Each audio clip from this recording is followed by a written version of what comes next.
Hello, Mono. Hello, GMBT. The time has come. Expected, but still. Hmm? What? Are you disappointed, GMBT? It's very mysterious reply. Okay, give me a moment.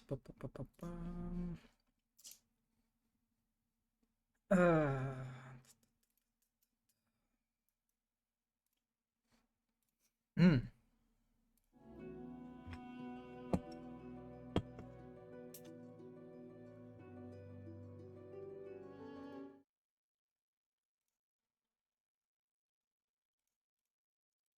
All right.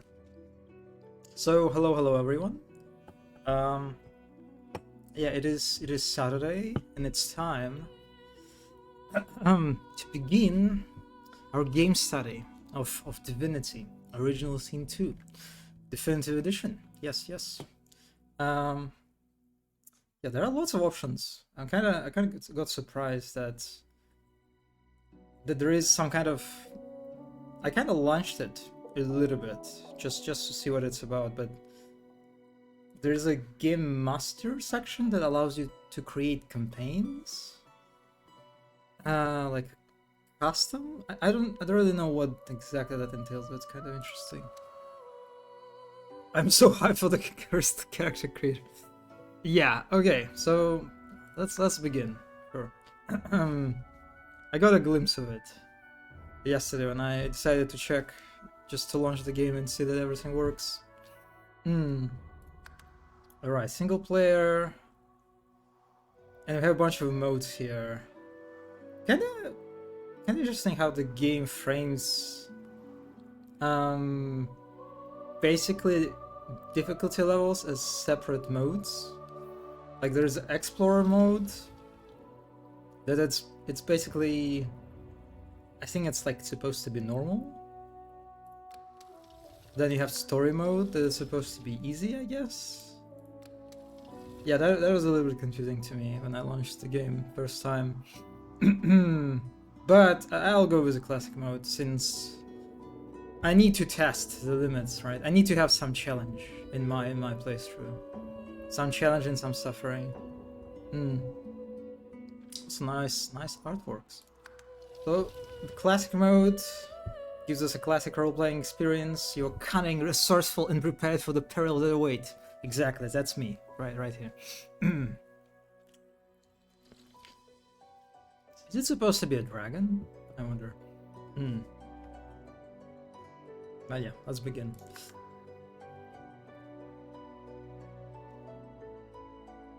So all of these characters, they are the origin characters, right? That we can encounter in the game, or we can play as one of them, right? And I kind of like that when you launch character creation, the first character you're greeted with is Lizard. that's kind of like a, yeah, that's quite interesting choice. Almost feels like a statement in a way that this is a guy that you're greeted with. Yeah, I am. I'll be honest, not a big fan. Not a big fan of lizards in this game. Definitely, definitely a step back in comparison to Dragonborns in Baldur's Gate. It's it's like its proportions, I guess. That is kind of just weird. Scale game. Yeah. I don't know. These guys are not to my taste. Oh, this is the origin character, right? I think. Or maybe not, actually. I'm not sure. The Red Prince. You are infamous, a brilliant warrior general, exiled from his empire for cavorting with demons. Fallen from grace, he refused to give up. His throne will be yours again. I like the story, though. Yeah, same, but the personality makes up for the odd lizard design. I mean, I will meet this character, right? I guess in the future. Are they romanceable? I wonder. Oh, okay. This is very. This is such an adorable icon of a lizard in a hat. Very, very cute. Very classic. So yeah, we have elves. Yeah, elves are. Yeah, they're truly something. Yes. Okay. Hello, Wolfen. It is a lizard time. I'm not. I mean, sort of. I wonder how soon we will encounter all the origin characters. You can romance him. Oh my god, we have a competition. Can we romance several characters like in Baldur's Gate? Can I search for Skeleton and then follow Red Prince? Oh yeah, elves are truly something in this game. I am. Yeah, they're quite all over the place. Elves are cannibals in this game.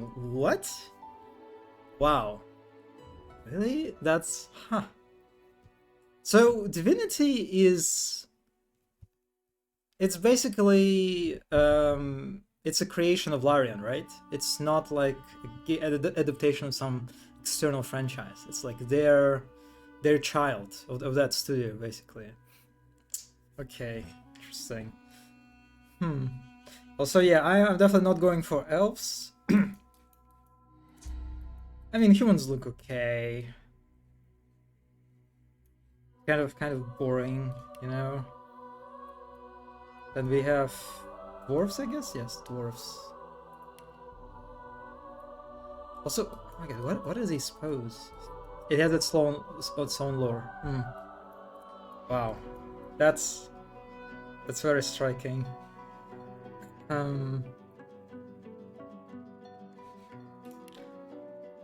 But we are going for. Oh, this is Fane. This is who I'm targeting, right?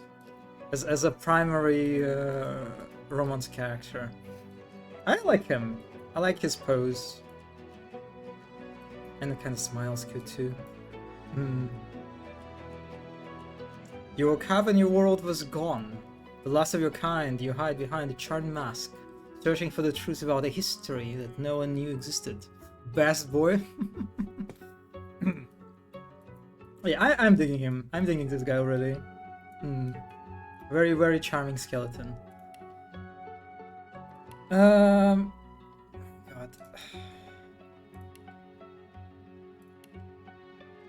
Right, so I'm going to play as undead, right? And it surprised me actually that you can play as undead variant of any basically race, I guess. Right, you can play as undead. You can be undead lizard man, which is almost, I think it's an upgrade in my view.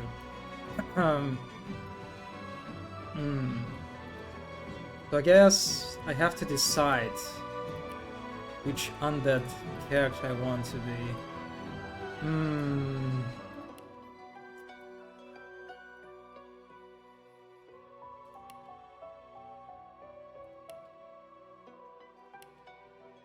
Undead elves are kind of interesting, maybe? I like the very tall characters.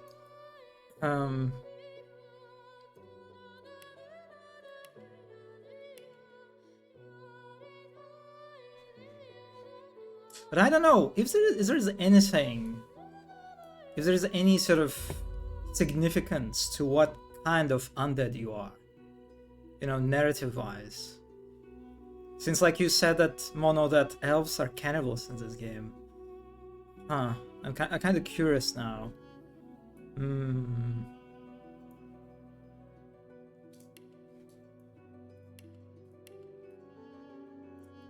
kind of digging this fashion choice of a cleric.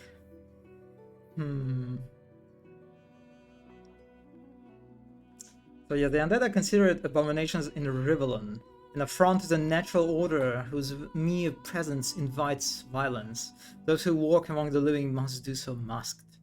Yeah, so when I launched the first time, just to test things out, the game kind of just explicitly warned me that, you know, being undead is kind of hard. It's not advised as a first, you know, playthrough kind of choice. So I feel like there will be some suffering as a consequence of that choice, but you know, we are committed to being a skeleton. I only played like for like 6 hours, but I think being undead itself makes the game harder. Yeah, that's what I'm expecting. Like at least in relation to interactions with like characters, like generic NPCs, maybe that might be problematic. Okay, so name it Mr. Bone. I'm sorry, but we are committed to Tav. It's been Tav since Baldur's Gate. It's been Tav and Rogue Trader. So it's one character, I guess, that moves through all these universes. Okay, I like Tall Skeleton. I guess we need to come up with a. Let me see. What can we do? Play that. Full enemies into thinking you're dead. Cooldown of skills will be paused. Any action you take will cancel this status. Create a magical field that restores magic and physical armor and increases elemental resistance on allies in an area.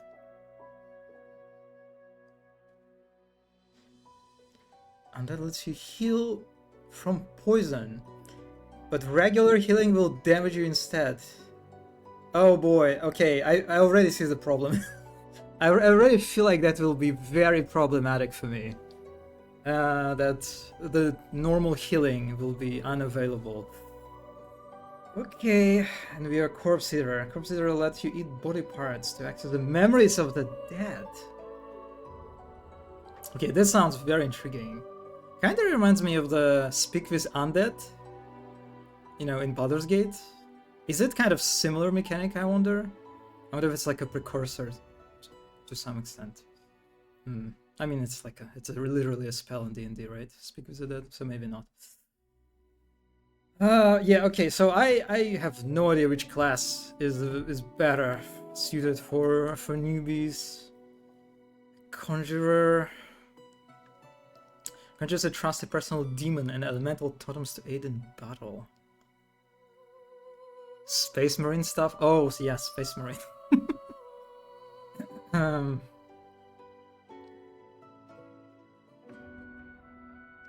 Poor Ulfar. Now that you reminded me of him. How he ended up in my game, in my playthrough. Enchanter prefers to turn the tide of battle from afar. Okay, so I will have Fane in my party, right? And Fane is a mage, right? Conjurer is one of the strongest ones, huh? A trusted personal demon and elemental totems. That sounds kind of nice.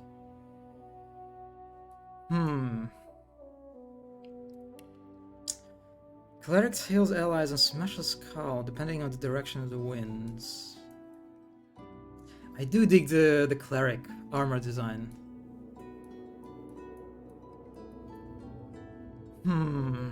But I feel like that might be a very bad choice to go with a cleric. Because that isn't actually cleric kind of... It kind of puts me in an awkward spot because I'm undead, right? And so all the healing will work. I won't be able to apply to myself, basically, right?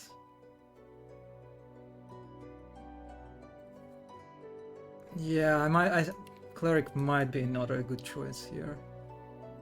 Battle Mage amplifies root strength with a powerful magic. A Scholar of Magic specializes in starting and ending battles with a flick of the wrist, exacting sweet victory from a safe distance. And then we have a Witch. An intimidating presence whose bone-chilling powers survive friend and foe alike.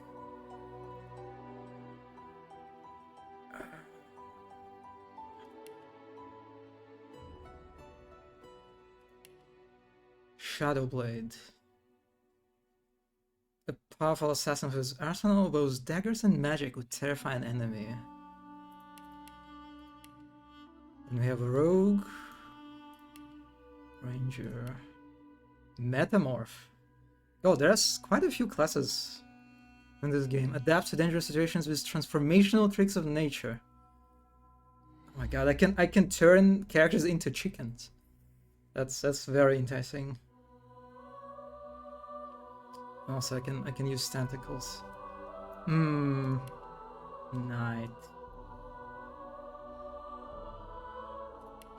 Inquisitor. Daring mace fielder risking life and link to decimate evil head dawn. Fighter.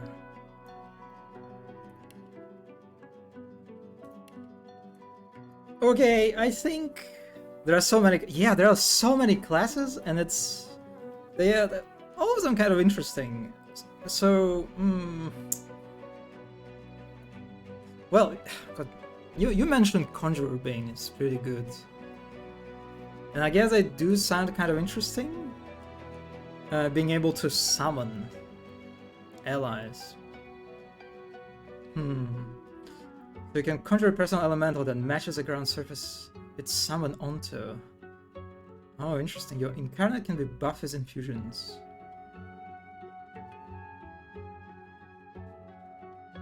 Alright, okay, we are going for summoner, I guess. They look also kind of nice. So, for appearance... I mean, I'm a skeleton. Is there any point for me to... Yes, I can pick up color of my bones. I arrived at the conclusion by being overwhelmed and googling the OC2 each class strongest. Decomposed, marrow, antiquated, snow, ivory. I guess I kind of like snowy skeleton look. I have different faces. Oh, I can be decorated. Interesting. I can have a mask and cute jewelry. Oh god, this looks kind of funky.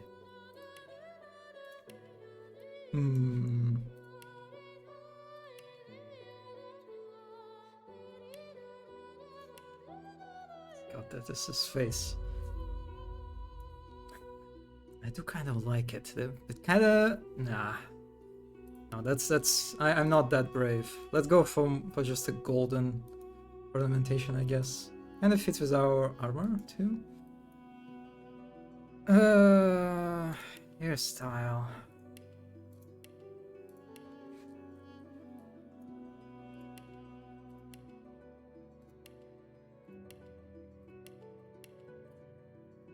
Do I even want hair? Doesn't hair kind of feel antithetical to the whole skeleton fantasy? Like, skeletons, they can't have a hair, right? That feels to me wrong on some level, on some deep primal level. I don't know. But it does look kind of weird without hair too. I have to say, it could be. Oh yes, you're right. It could be a wig.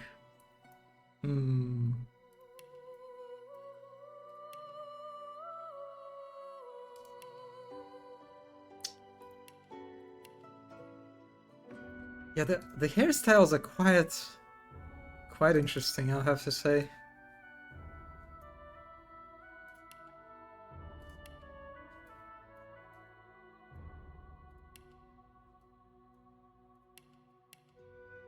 Yes, I guess I'll just go with a default one. And the gray makes sense. Maybe... No. No. I think gray is okay. Facial features. Almost got me that time. Meet your maker. I'm ready. Greet the Reaper for me. Better luck next time. Almost got me that time. None of them sound like a skeleton. Nice try. Prepare yourself. Greet Yeah. the Reaper for me. Yeah, that's kind of... Nice try. I'm ready. I'll yield to none. I guess this will be okay. Okay, we have presets. I don't really want to...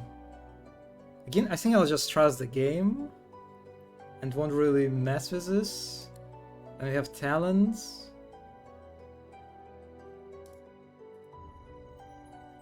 Pet Pal. Oh my god, Pet Pal enables you to talk to animals. Wait, okay, so... Ah, interesting.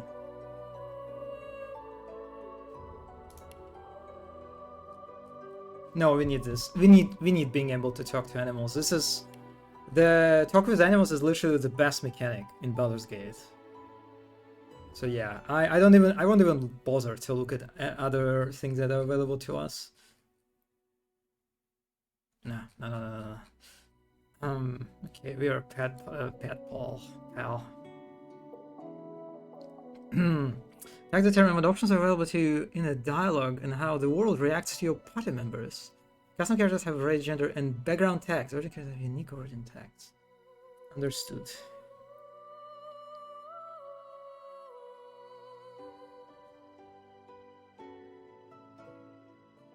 You'll recognize a lot from VG3. Yeah, I guess I will.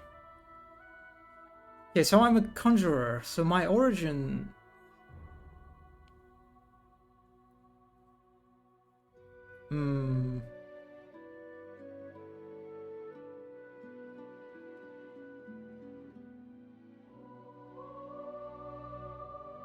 I guess it makes sense being a scholar, being a nerd.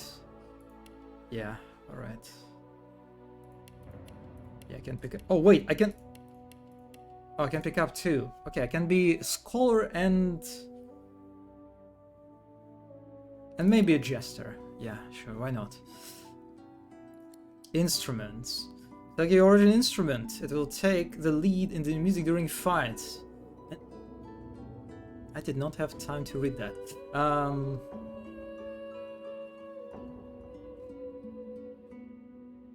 Wait, what? Oh my god, oh, look at this. This kind of looks nice, huh? So, does it mean that I can, like, construct or like customize the soundtrack or something?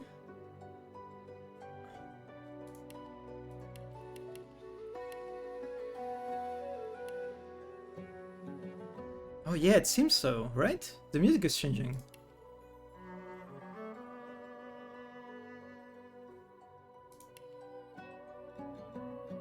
It is subtle, so...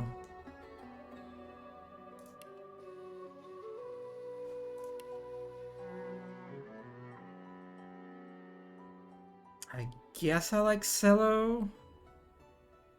Yeah, let's go with cello. Okay, yeah, I think you're ready. Look at this guy.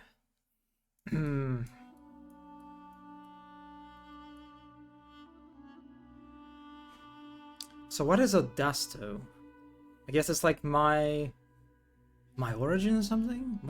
The place where I came from? That's not my name, right? Yeah, my name is Tav. Yeah, not sure. Okay, warning. Beware, playing as an undead poses unique risks and benefits. Undead must veil their true selves from the living or risk being attacked. Healing potions and spells will damage you while poison heals. Undead can pick locks with a bony finger alone. Okay, nice. And can survive the scourge with death fog. I don't know what death fog is. That would be kind of nice to maybe tell me what death fog is. But yeah. Yes, we're done.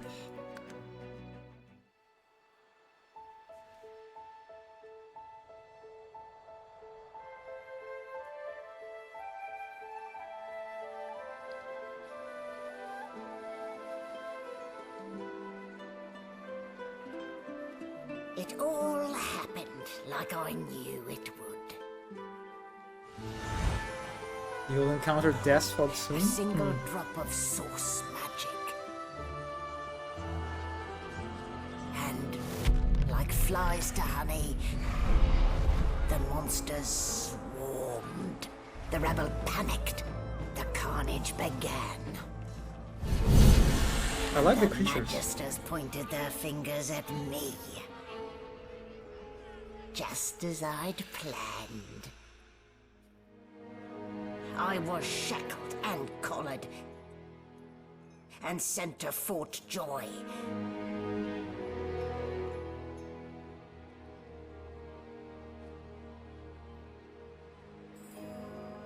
I'd come here to kill Godwoken.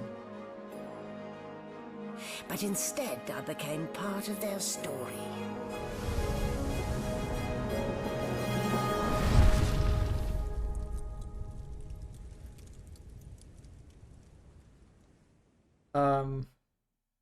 Okay, that was...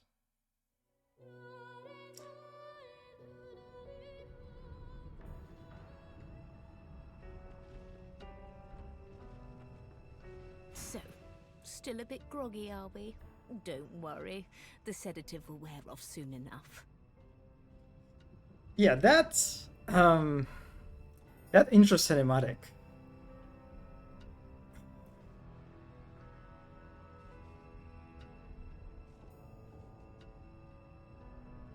I mean, I guess this is a sequel, right? Even so, as far as I remember, the second part, the second Divinity, is kind of disconnected from the first. But yeah, it didn't really, I don't know, incite interest for me. That was just some very short, like, story of some witch or something. Is it supposed to be a villain? Did we just see a villain scheming or something? I don't know. That was not really sure about that intro cinematic. They definitely upgraded a lot with Baldur's Gate. That kind of like pulled you into the game, right? From I think in a very efficient manner, right? Because in the Baldur's Gate, apart even disregarding also like beautiful pre-rendered graphics and stuff, in Baldur's Gate, the premise is immediately just captivating. It's you being abducted by a hot tentacle man on a hot tentacle ship, and this hot tentacle ship is being followed by dragons, and now you're in hell for some reason, and you need to escape the ship, and that's it, right? That's like, I think, a very effective way to get the player into the game and to be like invested in what's happening.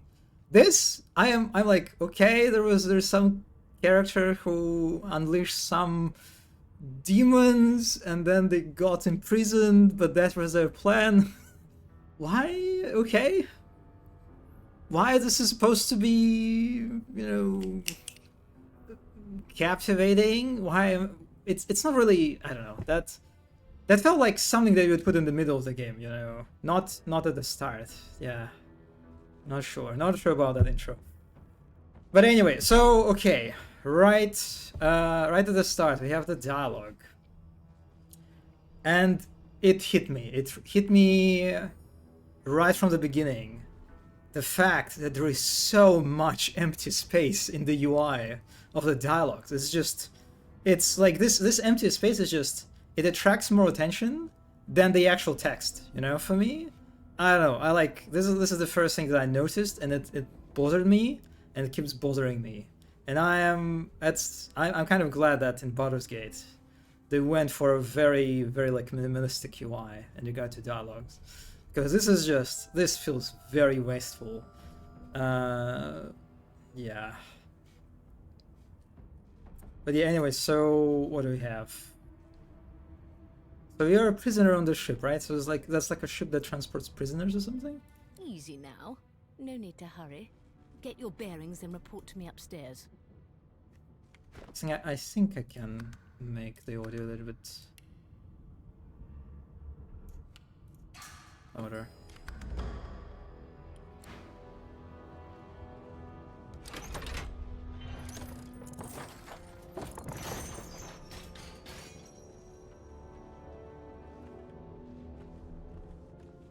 Well, look what the doc dug up. You're lucky they didn't notice just how thin you were under those bandages. Although, seeing someone wrapped up like that, they probably thought you had the scabbing plague. Heh? Look, laugh, but don't touch. Better keep that hood down, mind you. The living don't take kindly to seeing their future staring back at them. Yeah, sure. And also, continuing the UI stuff. God, this... Yeah, the way they just like have this continuous line of the line of UI at the bottom of the screen. It just comes from one end to the other. Also not a big fan. Not really. It just... Yeah, it just looks unpleasant, really. And I kind of hope I can change that. I can hope like they're like different presets. But we'll see. Okay, so click anywhere in the ground, hold. Okay, yes, sure. Let me actually do it right now.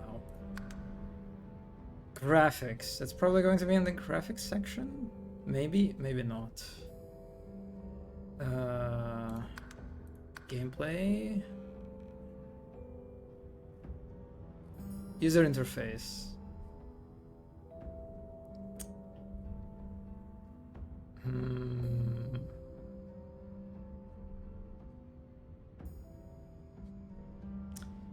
Yeah, I don't really have a lot of choices here.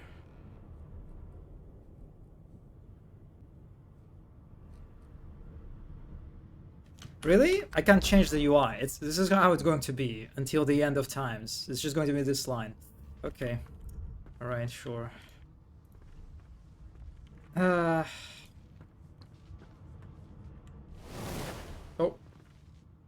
I pressed tab because of my memory with Baldur's Gate.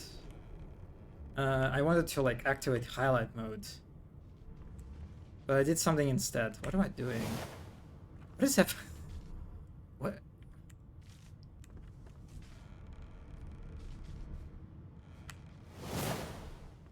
I mean, that's a sick flip, I guess.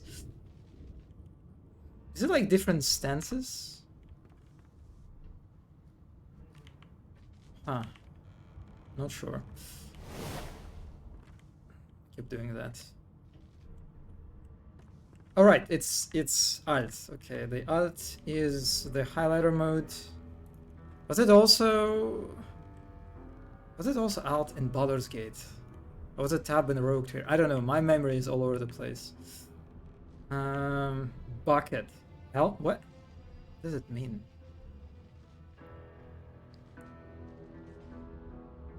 Wait, I can equip bucket as a helmet? To give an item, you open your inventory and drag the item. Okay. So your inventory, everything you pick up a store here. Yeah, sure. Oh. This is kind of cool, actually. Physical armor too. I'll go with a hood for now. Source color. The static color almost faintly in with energy. Powerful magic source within. Not be unequipped. So I have Firestone grenade and a resurrection. A small poison bottle. Okay, so poisoning is healing for me. I need to eternalize it as quickly as possible.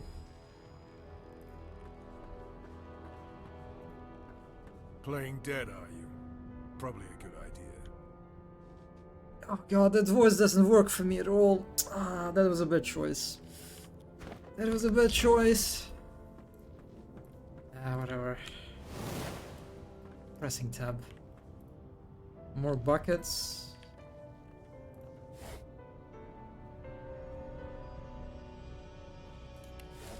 Okay.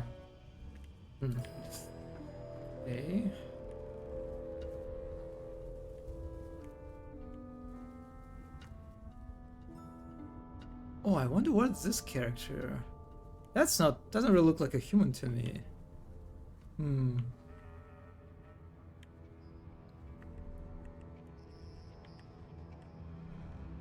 Yeah, the one thing that I immediately dislike about this highlight mode, and that's a problem that Baldur's Gate had, right? It's how inconsistent the highlight mode is, right? There are like so many things that I already see that they're interactable, but they're not highlighted when I press Alt. Okay, yeah, makes sense. This is locked. Can I pick lock? Wow. No, I'm not. My bony finger doesn't work on that one. Okay, I see another door that is locked by these crates. I imagine I can move crates, right? Okay. Alright, so this is, I guess, a little... Well, the game didn't really give me any explicit tutorials, right? So it seems to me like an instance of more subtle tutorialization, right? Where you have the door that is blocked by these crates that you need to move and learn as a result that there's a mechanic that allows you to move stuff. I love moving crates. Do you also like stacking crates and like to access various areas like somehow people do? So I think you all dragging things is so satisfying.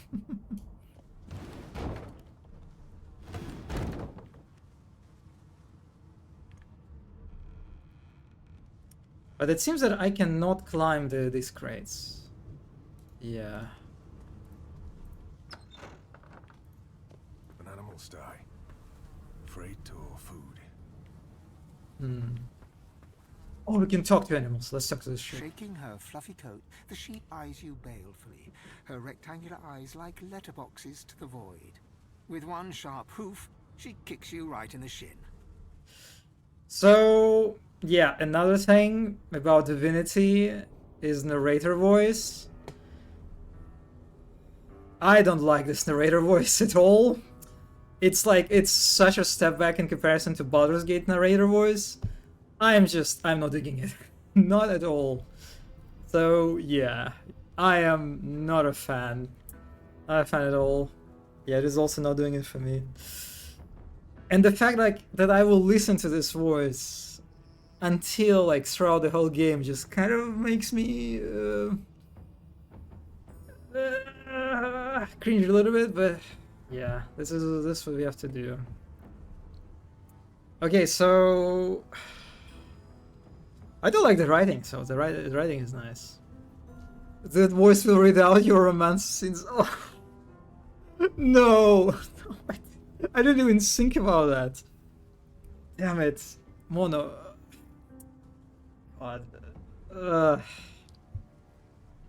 Yeah, we can. It's so fascinating, right? How like we can already see on so many different levels how enormous like a step up, an upgrade, an improvement Baldur's Gate 3 is, right? In comparison to this game, it's just like on so many different angles. The intro cinematic, the UI, the voice acting. It's just, yeah, it's all right. Banded like a chicken's leg, but not much meat on your bones. Yes, but that is only possible. Yes. DOC 2 walked so Baldur's Gate 3 could run. That's true. So I think it's a little bit low.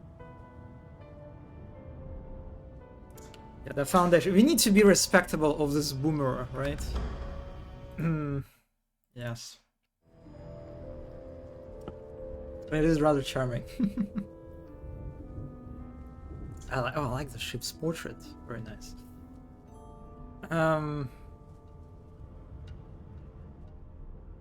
Okay, so there is no voice acting, just like in Baldur's Gate for our Tav, right?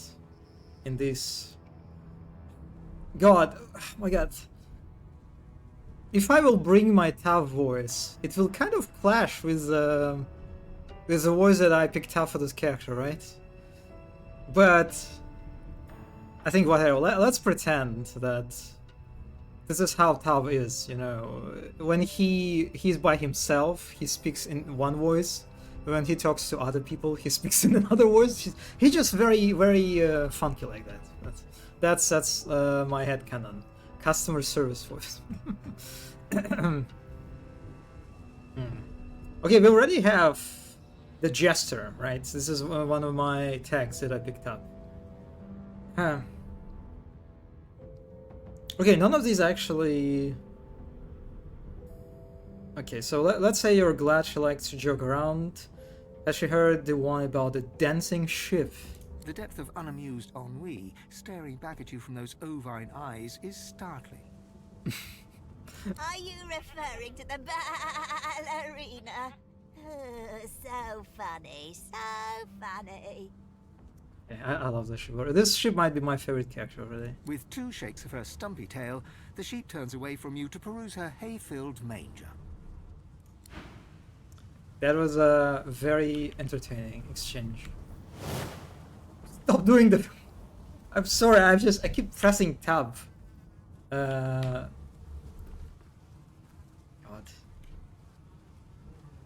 Okay, we also have bucket with water. One could seek some esoteric... Oh my god, that's a little bit weird how... If you want to see like an extended like description of the item, you need to hover over this.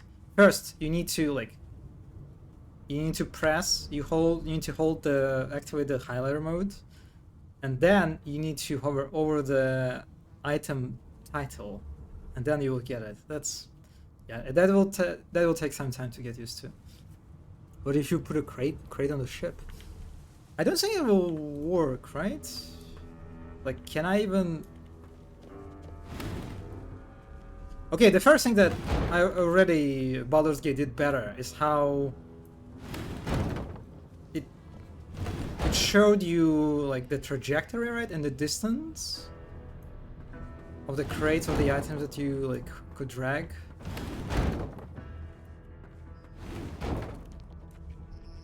I don't think that works. I guess I can block off the... I can block the ship here.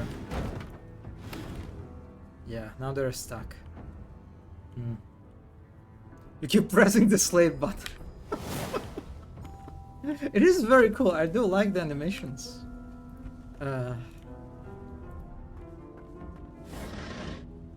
What? Oh, I clicked on the... Honestly... I don't... This picture of the crate, I don't really think you need it. Yeah, I hate this crate too. It's just... It's so unnecessary, right? Because... You're not really reducing like the level of abstraction of the UI, right? That we're dealing with. You're not like making it... The interactions with the objects like more grounded, more immersive. No, not really. It's just, yeah, it kind of sticks out in an unpleasant way. But I'm charmed. I mean, I do like the artwork, I guess. Yeah. Okay, we have lemonade. What an item. So there is no... That's it? Okay. And we have a gold. Wars are won and lost by it. Bonds are formed and broken for it. Fancy gear is purchased by it. That last one sounds pretty tempting, doesn't it? I like the flavor text for the gold. So it's like the way it occupies so much space.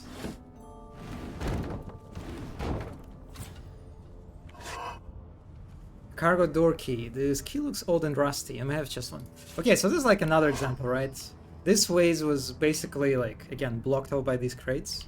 I guess that's like another example of the game, reinforcing the introduction of this mechanic that you can drag items.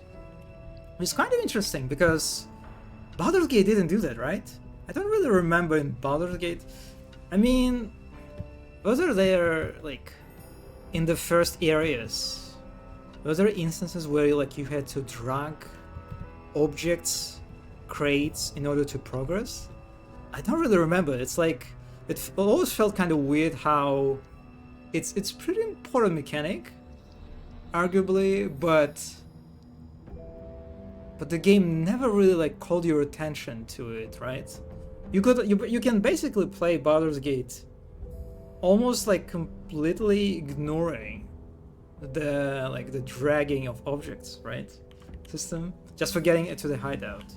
Oh, with oh god, I forgot these guys. The guild, right? That resided in the caves. Zentarim, yes. Yeah, I remember that.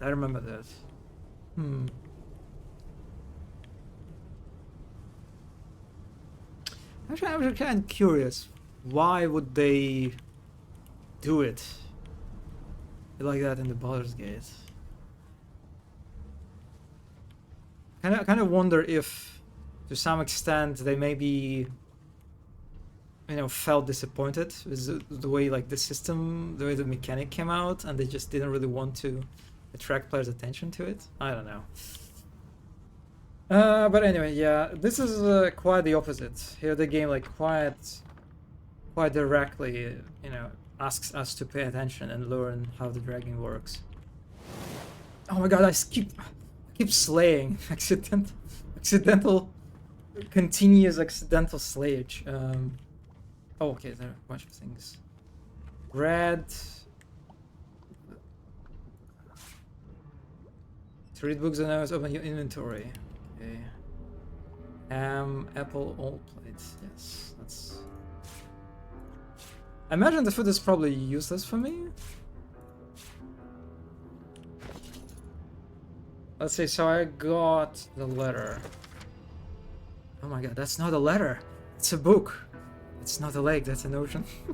Orders from the guard steward. Important! It's come to my attention again that several of you are bypassing the cargo hold security measures by sliding boxes onto the pressure plates. This will not do.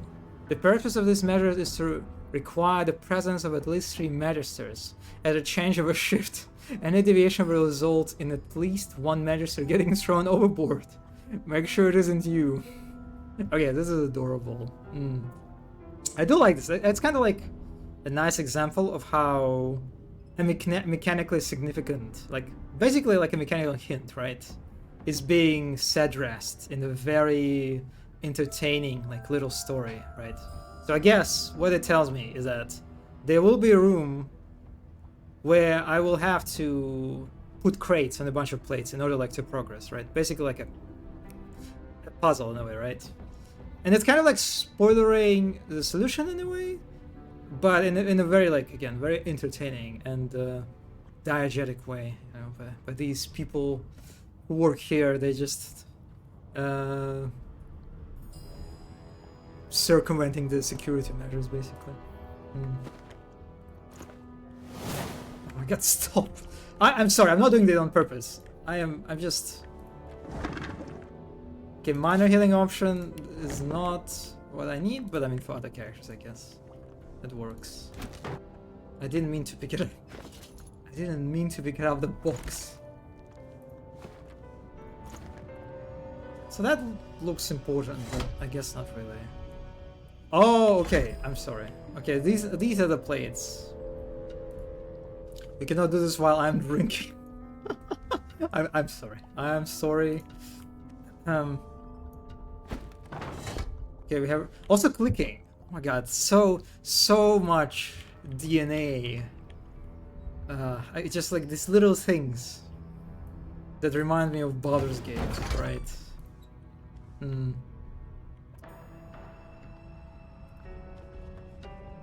Oh. What was that? Why the... Is it because the game saved? The fade, that very short weird fade in appeared for a moment. And also, okay, this is where we find out about surfaces. Okay, oil applied, slowed, ignoring magic armor. To be honest, it made me feel all warm and happy when I noticed all these little similarities. It is nice. It is pretty nice. It does create this kind of like sense of nostalgia, right?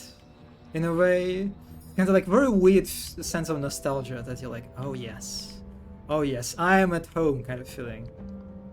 It just feels so familiar, like coming out. Yes, exactly. Welcome to the Surface Training 101. Yes. Also, again, right? You can see how like they're doing this introduction. Again, not in an explicit way, not in a way of like just literally just putting tutorial windows in your face, but in a more subtle one, like just putting these things kind of in your way, and it makes sense because it is a very high chance that the player will hover their cursor over this oil surface, right? And they will find out that oil surface, they apply slowed effect and also ignore magic armor.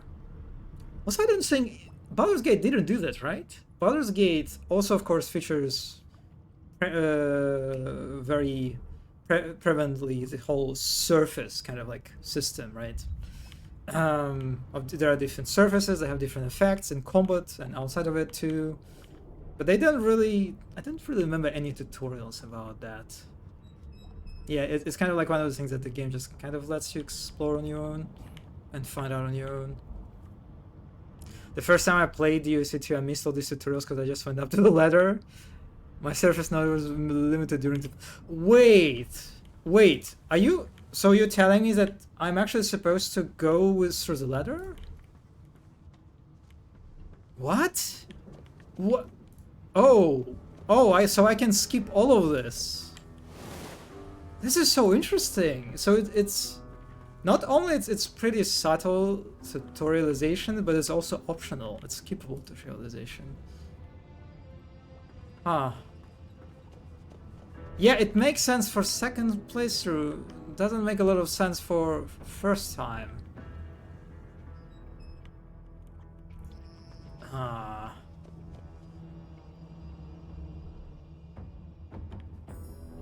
Okay. Interesting. Surfaces. Oh. I'm sorry. I was wrong. They literally just tell you with these explicit tutorial windows. Okay. You there? Come here. Oh, hello. Oh, I am slowed down. Oh my god, this. Oh my god, the slowdown effect persists quiet for some time after you exit the surface.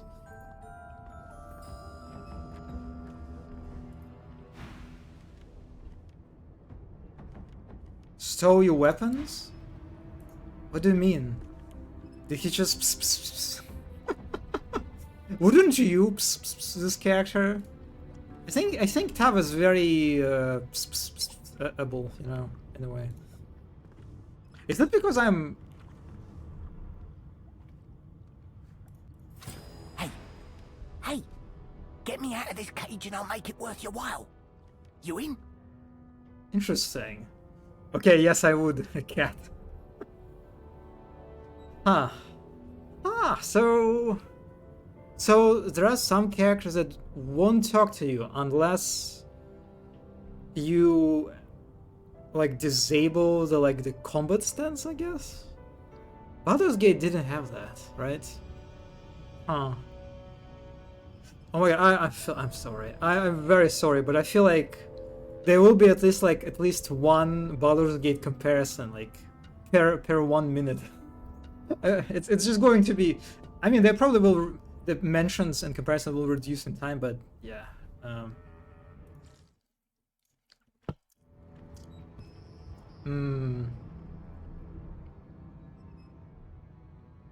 yeah, this is the second dialogue where you don't really say anything, right? It's just it's like all the dialogue options are basically like descriptions of your actions. It's like it's a list of actions that you can take, right? Which I wonder, is it how all the dialogues would be, you know, constructed? That it's that's pretty interesting. Okay, let's eye him carefully. Why is he in the cage in the first place? Your guess is as good as mine. Someone screamed loud as a banshee. After that, pure pandemonium. They never even told me what I was accused of. Just dragged me down here.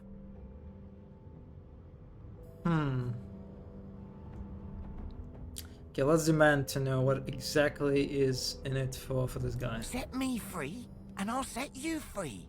A fair trade, I should think.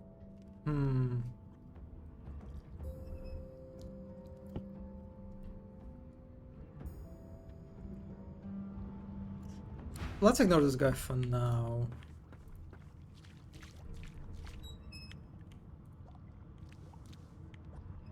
Oh, they're sleeping. I guess this is what this means, right? The Magister Guard snorts and sniffles as he sleeps. You're almost impressed that one man can make such a phlegmy racket. I mean, of course I'm booping the guard's noise. Is my shift over? Are you here to relieve me? Okay, that maybe that was a mistake. Oh, wait, you're no Magister. You're a sorcerer. What are you doing here, filthy elf? Choose your words carefully. My fists ache to meet a new face. You're a sorcerer. How did he realize that I'm a sorcerer? And that I'm an elf? I'm a skeleton, buddy. That's... what? Okay, so... oh my god, there are different types of persuasion. I'm wearing a source collar? Wait. You mean this? So they like... it's like a tag?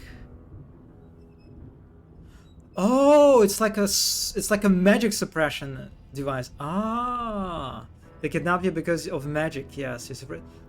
Thank you for telling me this, because the game did not tell me any of that at all, and I had no idea. Which might be intentional, I guess. Like, yeah, because the thing is, even like even the description of this item doesn't really tell me anything. It's like, it cannot be unequipped. It says set source muted. I have no idea what this means. And it's unbreakable. And it's a sturdy color, harms faintly with the energy, powerful magic. None of this gives me anything like concrete, right? Yeah.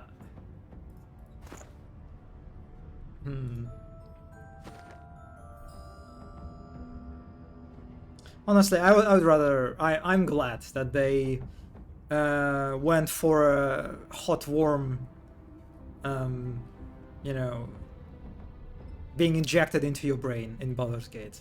That scenario is much better than this one, I would say. Okay, so we have a Wits Persuasion, we have Constitution Persuasion, we have a Finesse Persuasion. And I have no idea what's the difference between any of that. I guess, like, I can look at my wits and at my persuasion. Wait, let me check. So I have finesse. It's 10, wits is 10, and the constitution is 12. So I guess I'm supposed to go for constitution. I kind of wish that, like, the way Rogue Trader does it, right? Also, does Baldur's Gate...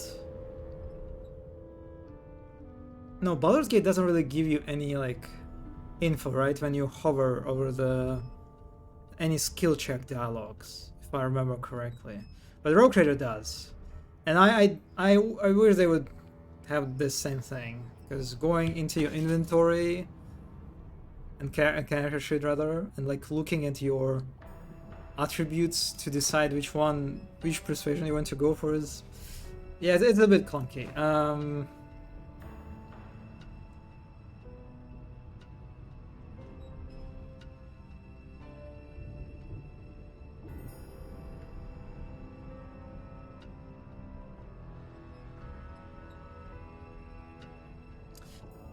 Okay, let's go for Constitution Persuasion. I tell him you heard the yelling coming from above. He needs to get up there. Alright. I'm so glad that narrator does not actually voice act. Damn. If it's not one thing, it's another. And no way I can trust those fools to deal with any nonsense on their own. Can't leave the prisoner alone, though. He's been nothing but trouble, I hear. God, there are so many persuade. Is it like basically each attribute has its own persuasion, basically?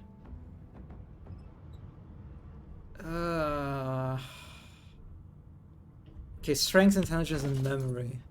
Strength is 10, intelligence and memory. So I guess I'll go for intelligence.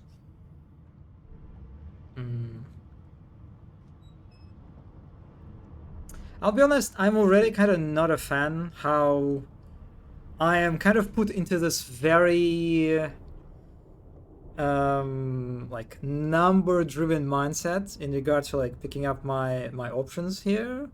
I'm already in kind of getting into this mindset of like, okay, I'm what? Tactical oh, I misclicked, sorry. How like I'm looking at these dialogue options, and instead of reading this option, instead of like picking up an option that I consider more interesting, instead of that, I'm just like, okay, attribute. This one is okay. This one is bigger. Okay, I'll go for this one. Yeah, this is already. I think I'll try to ignore this stat, the kind of like based kind of like decision making. You can roll, but yeah, I will try to basically I'll try to pick up what I consider interesting, because this thing that I'm doing started doing already. It's very I don't like that. The optimization of fun. I mean, you can also accept failure. Yeah, the game should be built around you being allowed to fail, just like VGS3. Yeah, that's actually. Now that you said that, there are no dice rolls. Oh my god. Really? Divinity does not have dice rolls? Like Baldur's Gate? Oh my god. This is heartbreaking. Okay. Okay, so let's see. We can flex our arms. Look for...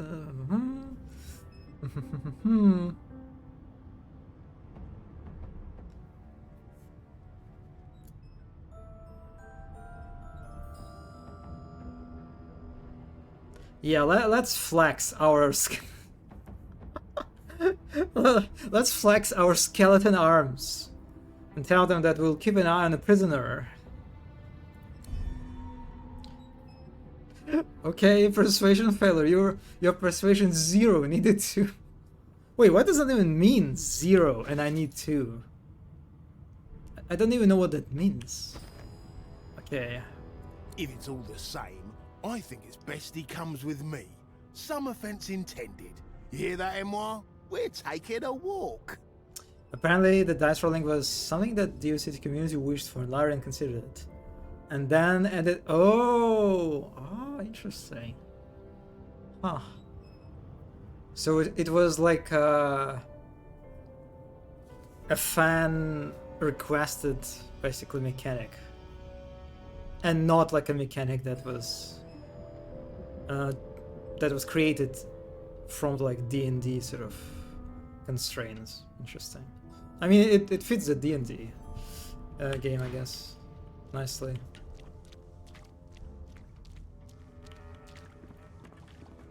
Come on. And keep your hands where I can see them. I think I'm killing this guy. Okay. Yeah, we are fighting him. Oh. Yeah, that was an unexpected combat encounter. Okay, so combat and Divinity Original Sin 2 is played in rounds. Everything you do in combat costs action points, which you receive each round. Your turn ends when you have no AP left. So this is my action points, right? From left to right, you're... Also, oh my god. That's my name. I'm not tough. I'm fucking Adesto. I said Adesto was my place of like of my city. Can I change this? Is it possible to change this?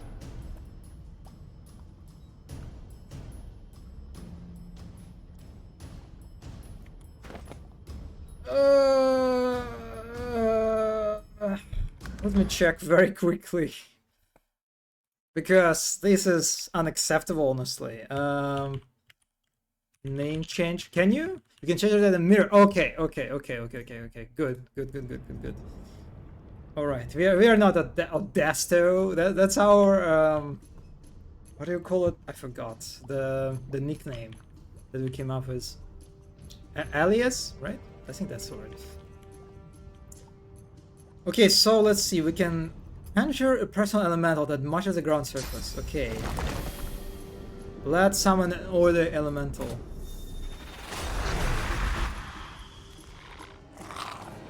Oh my god, look at this guy. Oh, he's kind of adorable actually. Oh, I love him. Look at him. Look at this. Very adorable. Okay, I guess I keep using the dimensional bolt. Okay.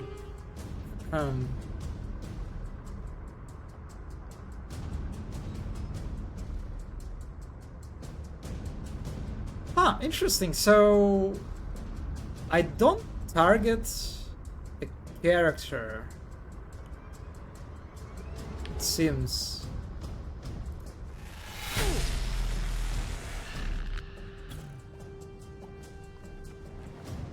Fossil Strike. A giant rock filled with sticky oil that deals 9 to 10 earth damage. Creates an oil surface where it lands.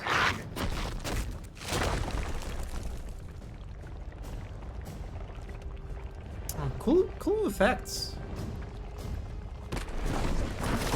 The prisoner's buoyant voice darkens as his gaze finds the sunken hollows that once held your eyes.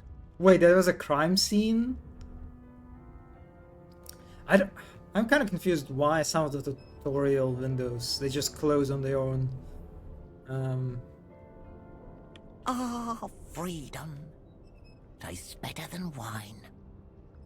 I'm nothing if not a man of my word.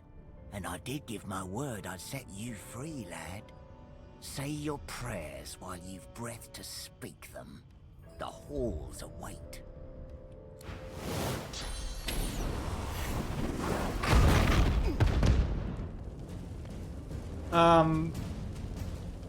Did this guy betray us immediately? Okay.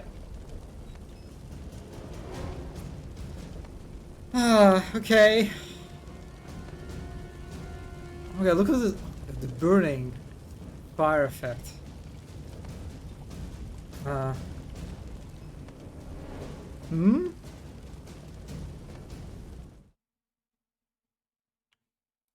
He's not a girl's girl? What? So I don't know why Twitch decided to censor this message for some reason. Betrayal of the highest order. Yeah. God, this is quite annoying. Okay, let's see. So what our abilities: target the ground surface and conjure a totem. Okay, so this is a totem and this is an elemental.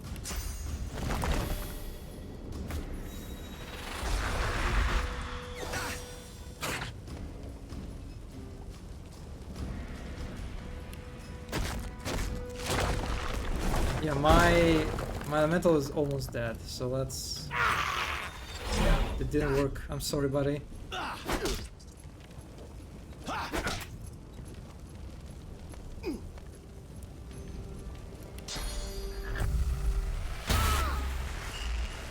What would he have to gain by killing me? I need to keep my guard up.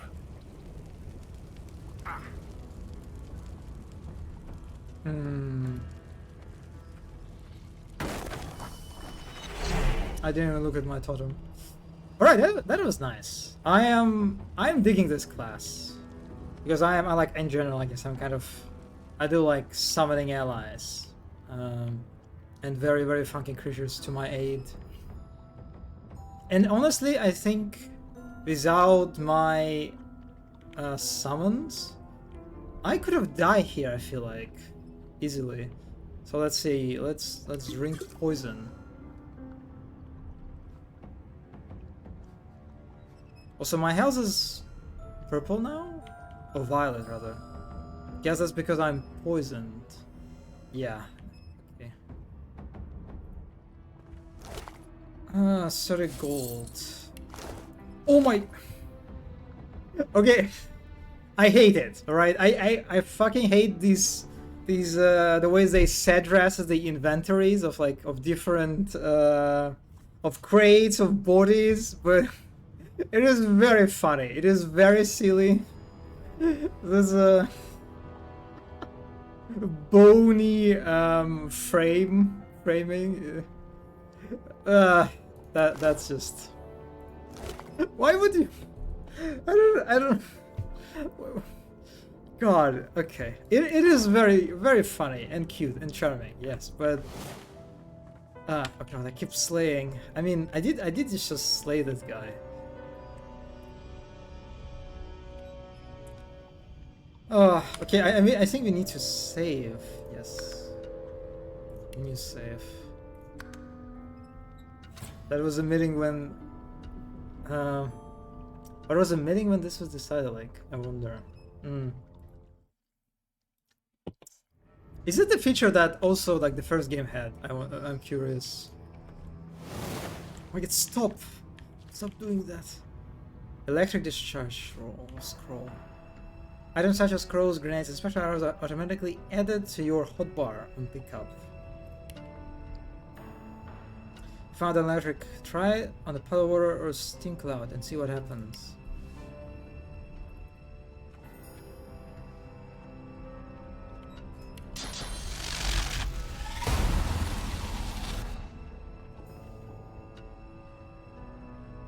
Cool effect. I like the electrolyze effect.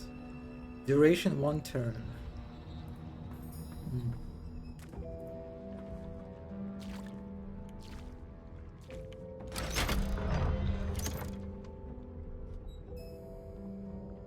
Yeah, there is nothing here. Oh, I didn't check the Magister's remnants.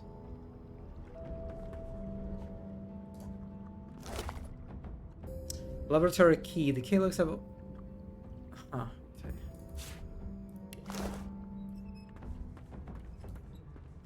Okay, that's a laboratory door. All right.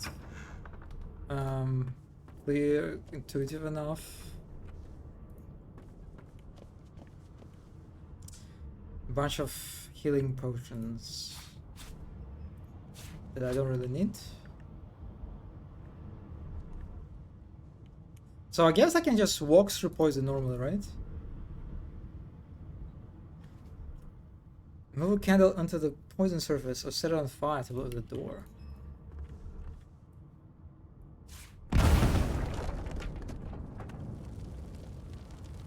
Yeah, I wouldn't think that the poison would have would be very flammable, but I guess it is. And it sort of makes sense that they give you pretty explicit tutorial this type of interaction. Not the most elegant solution, was it?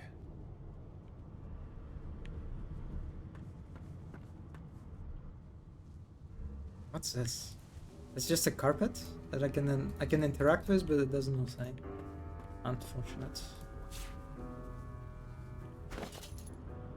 A deck of cards. A deck of playing cards with illustrious the royalty of Roland history. Oh, does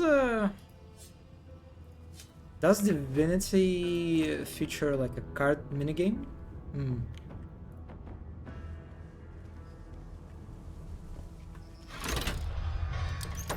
Okay, this door is open now. And I'm back where I started. Nowhere to go but up. And now they give you like pretty explicit hint about where you're supposed to go. Yeah, that's kind of like a nicely looped area that presents and introduces quite quite a lot of mechanics, right, to you. It's basically you have the dragging of items. You have the puzzle that also features the dragging of items, I guess. Then you have the surface introduction. Then you have a character dialogue, and a little, I guess, like little side quests that you can resolve in different ways, including in a combat. And then here you learn about how like different objects can interact with surfaces, I guess.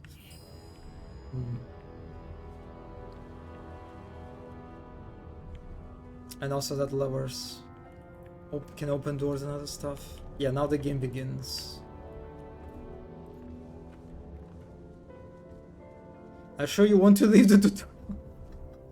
I also learned how to slay. Yes, that's true. I love how they literally call this deck a tutorial deck. Yeah, makes sense. Makes sense. Journal updated.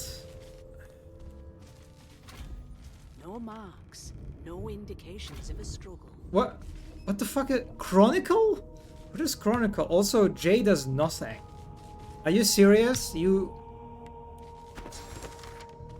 Wait. Was it L? Oh my god, how? How could you assign L to the journal? God, this is... unforgivable. Okay, so we have the Merryweather and the Chronicles. Oh, this is where we get the explanation of what happened. Get your bearings and go to the upper deck. As sorcerers, we have been arrested by the Divine Order. The prison island of Fort Joy awaits. Find somehow to help you remove your source color. Will we escape the Merryweather? It seems as though there's a pattern in the blood flow. That can't be natural. Alexander. Such an interesting spelling of the name. I even saw that it was a typo for a moment.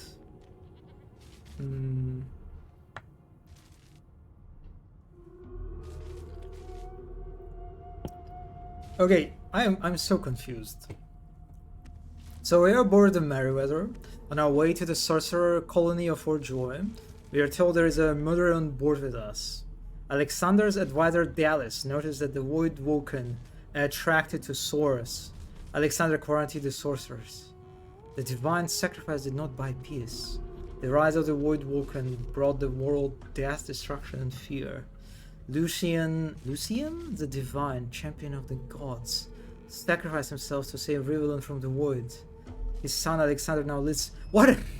What? I don't know what any of that means. What does it? What? Also, I guess green means that this is something I never read before. This is like new. Okay. I see. We have some visual, the color coding. Led by Lucian Sun, that the dominant magistrates of the order are running up sorcerers for exile. I think this is supposed to help you. This is definitely not helping me. Yeah, I'm not a fan how a lot of pretty important information is just located in the journal setting, in the journal screen, basically, right? It's because it's so, I don't know, it just feels like very dissatisfying, you know, because when the game kind of like puts you into this very mysterious context and there are lots of questions, right, that you have, you have barely any idea what's happening, but the way to resolve this, the way for you to find answers to questions is just press L and read. Couldn't you like deliver this in a better way? I think you could. And like Baldur's Gate did not struggle with this, right? In Baldur's Gate, you did not have to like to open. Oh my god, that's L. It is L in a way. I mean, it is a second game. Yes, but again, the second game is not that connected to the first, right? Since everyone says that you can jump into the second game without a problem. Is it a lie? Is it like actually... Was I lied all this time? That it's like the Final Fantasy like reverse. That like all the people say that, okay, you can skip it. It's okay, you can skip it. But apparently you cannot skip it. Actually, if you skip it, you are missing a lot of important stuff. Why, you're looking a bit more chipper. Yes. Looks like that collar fits you snugly enough. Nice bit of work, even if I do say so myself. Does become clear as you go. I see. So you can skip it, you just don't know the lore. There you are. Not too tight, I hope. The collar, I mean. Oh, not to worry. Every dog has to get used to its leash. Excuse me? Excuse me? What? Huh? We're already engaged in the puppy play. You miss some of the lore, but as someone who played 2 before 1, find it out as you go anyways. Okay, I see. Just pretend your character hit their head. I kind of wish that like this information that we have in the journal was presented in the cinematic or something, or like in dialogues. Because it's just like, feels not... It kind of feels underwhelming when you find out this info by just opening your journal.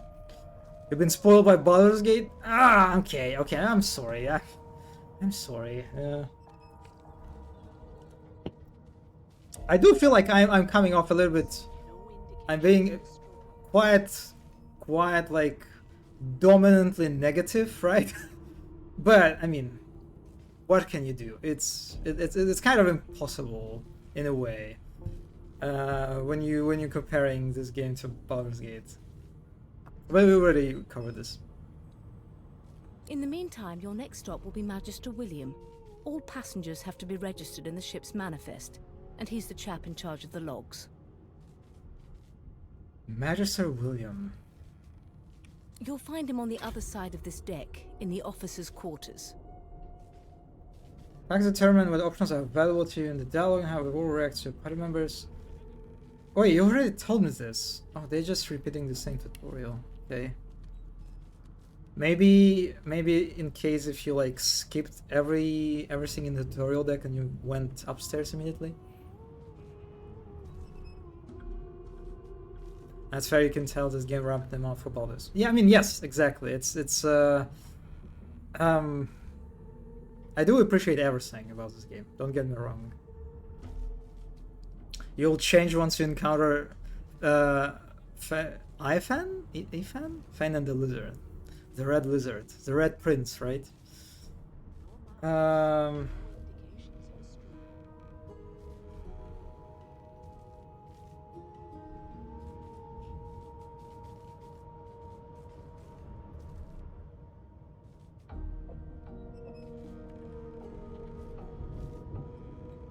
Do we want to mention that there was an accident in the car? Excuse me? That's not cargo deck. That's tutorial deck. Game? Get a fucking grip. Okay, sorry. The last thing you remember is 15 spins. Did the rabbit had blue? Yeah, let's go for the jester. Don't you dare! If you violate the virtue of my carpet, I'll do a good thing worse and put a collar around your neck. Okay. Index fingers pressed to her lips, she pauses a moment to give you a scrutinizing gander. God, the narrator voice. My word. I'll never You get do used to seem a it. bit befuddled, don't you? Perhaps I was a bit too generous with that sedative. Oh well, I'm sure you'll soon gather your wits. Most likely. Eventually. In the meantime, all you need to know is that we're en route to Fort Joy. A new life awaits, and if you're a particularly good boy, perhaps a cure as well. An end to Sauce. For good. Wow, she's quite something. My pet peeve is that everyone has these 3D portraits, so no one can ever be hot.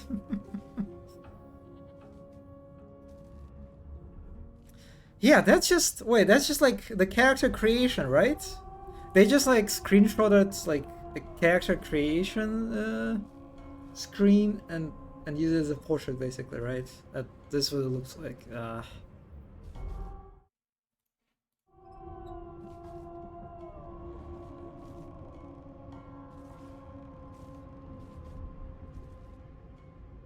Yeah, let's take our leave.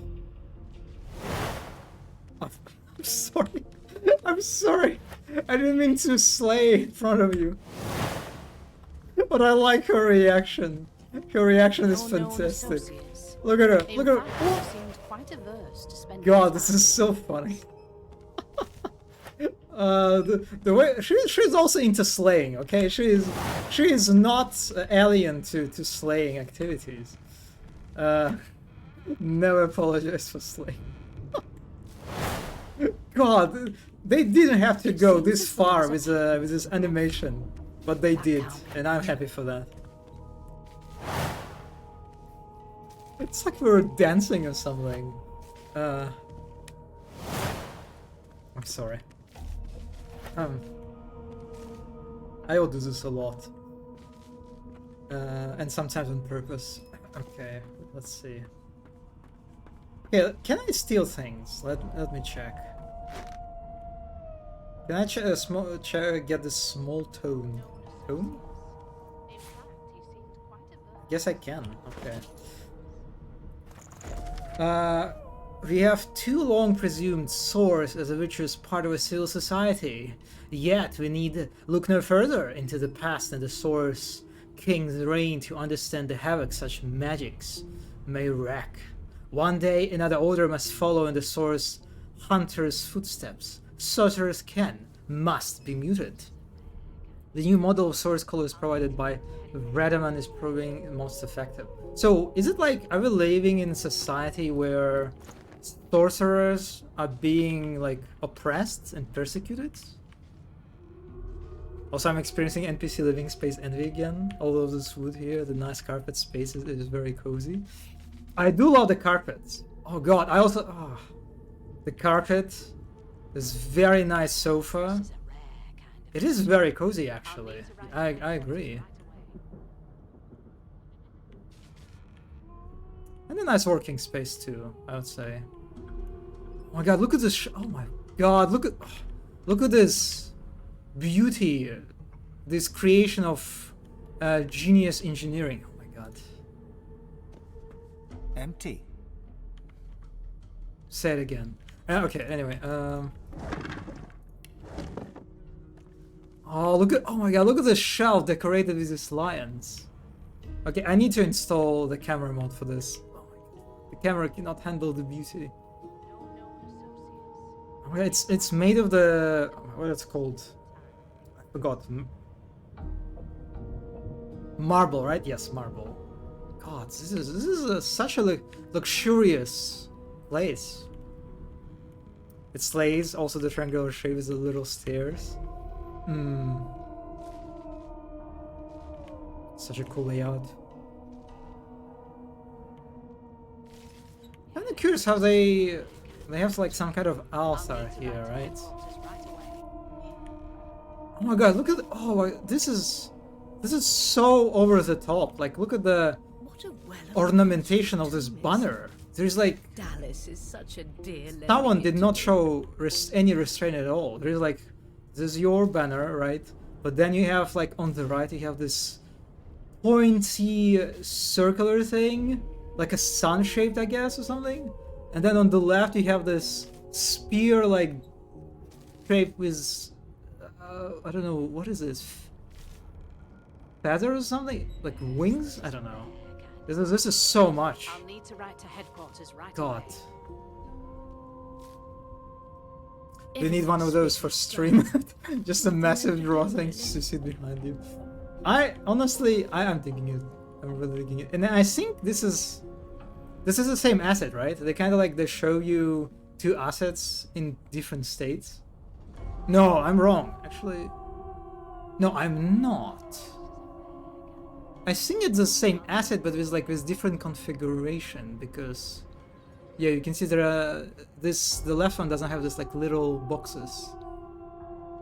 But I think it's the same shelf. Art direction for the environment asset is so different from what I expected from just seeing the characters. I am definitely digging the environment art so far. Yes, the environment art is definitely on par with Baldur's Gate, I would say.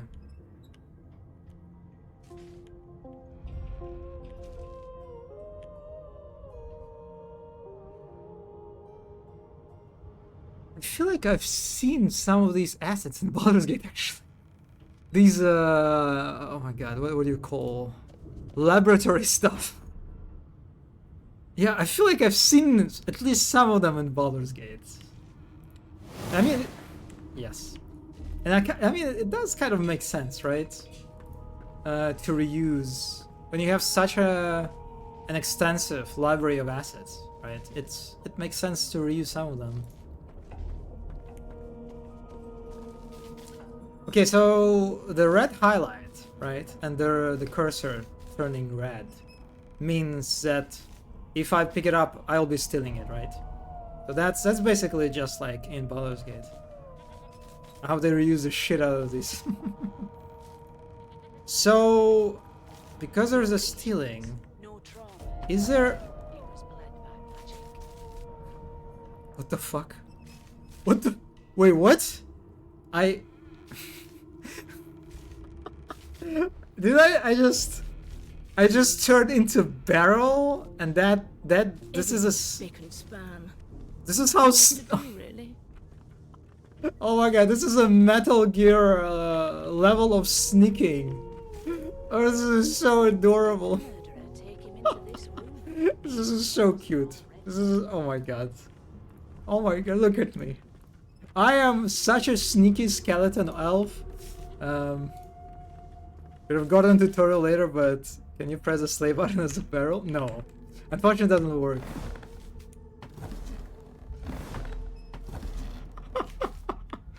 Oh. Fantastic. Fantastic.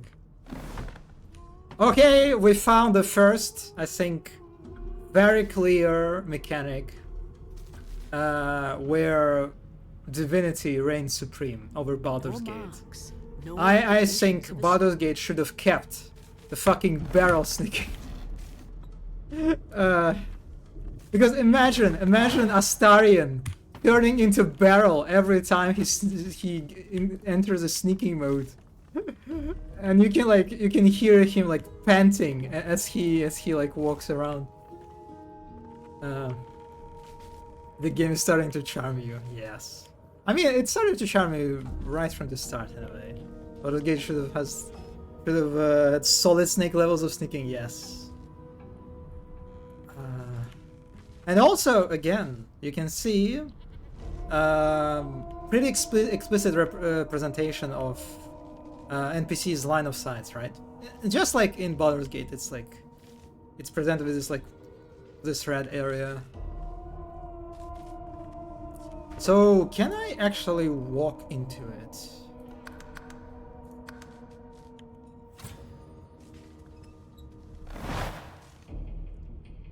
Yeah, she's too smart. She's too smart for my barrel shenanigans. Good, I can't wait for Larian's next game. Yeah.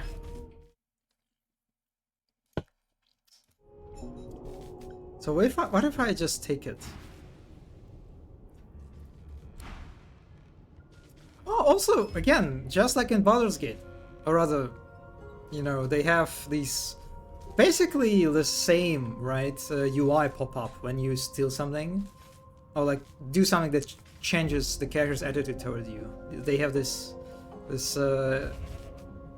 text, the sentence appearing over the character.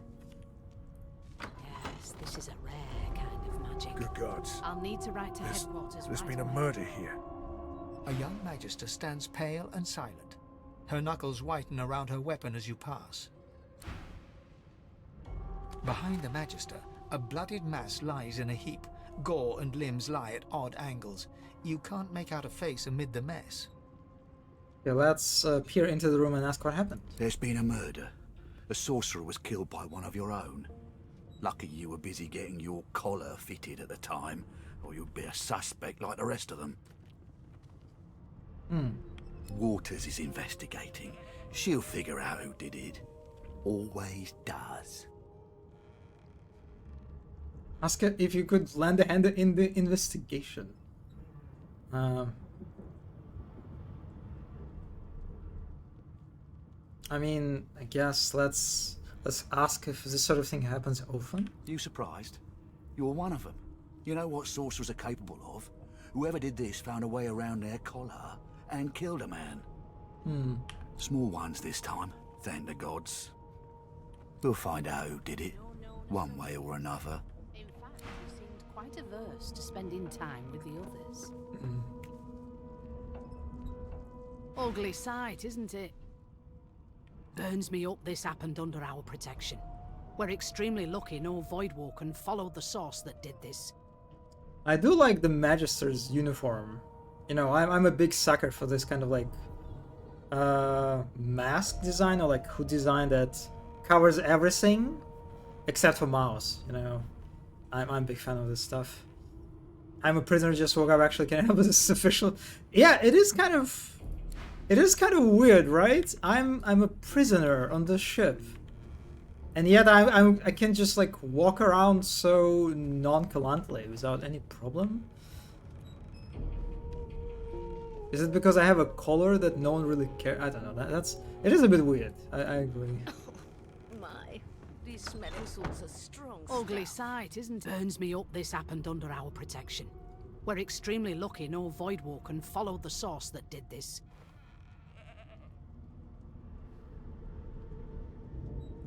Yeah, let's ask why she's letting us so close to the crime scene. All she knows, we could be the killer. She looks up at you with a mirthless smile. I was on duty in your room when the murder happened. You were asleep the whole time. Didn't even stir. You're one of the only indisputably innocent people on the ship. Unless you can commit murder in your sleep, of course.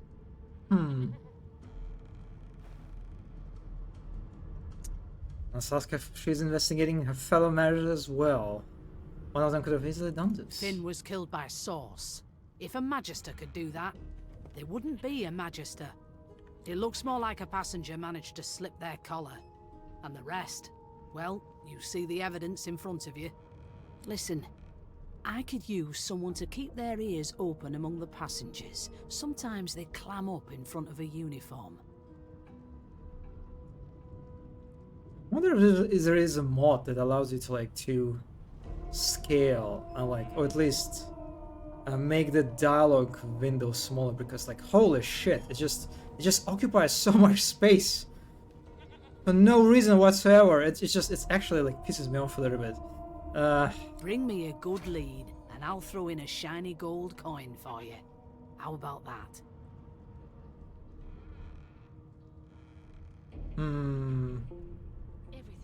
I mean, I guess, sure. Yeah, nod and say you'll let her know if you hear anything interesting. Thanks.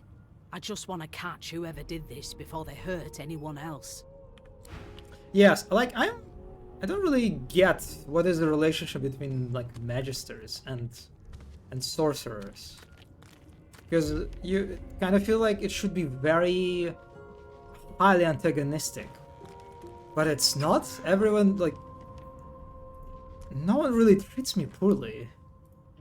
I don't really feel like prisoner, actually. I feel like more of a normal passenger, you know. Was he already here? That's a weird mood. Come on, please, Kind of. Losa. Be good, you scallywags. It was one of them. I know it. Would you put a knuckle in it? I'm trying to concentrate. They don't care about us. We're like cattle to them. Kids aren't impressed with my sledge. Carrying on. Ah, there you are. Husband. It is time to slay. Husband. Would you please tell this very charming gaggle of not at all brat-like babes that I am by no accounts this Losa woman, nor do I sing, in fact. I'm deathly allergic. Wait, that's one of the origin characters, right? I think.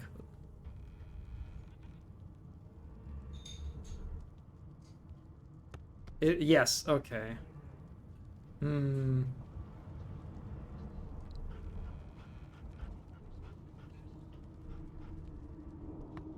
I'm unsure. Let's play along and take her arm with a green. Tell the truth, they must be mistaken. How very correct you are, spouse of mine. Madame Josephine Gribbles de Peeb refuses to be confused with anyone else. What? What's so funny?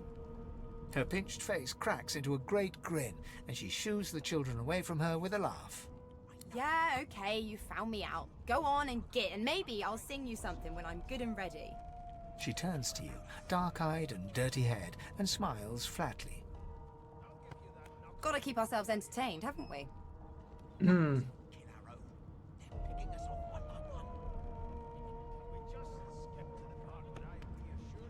I mean, yeah, say that's true enough. Shake her hand. Oh my God, I already forgot how she pronounced her name. You presume right. Yeah, let's ask if she knows anything about the murder that happened on board. Nope. Trying not to find anything out either. Ignorance is bliss. The utterer, the better. Hmm.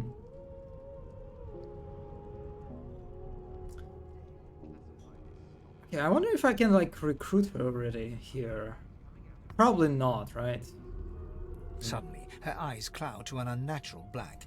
Greyish veins run down her face, and her mouth tightens into a cruel sneer. As quickly as they came, the clouds clear. She smiles as though no change came over her. Good luck, Chief. Yeah, that was weird. Hmm.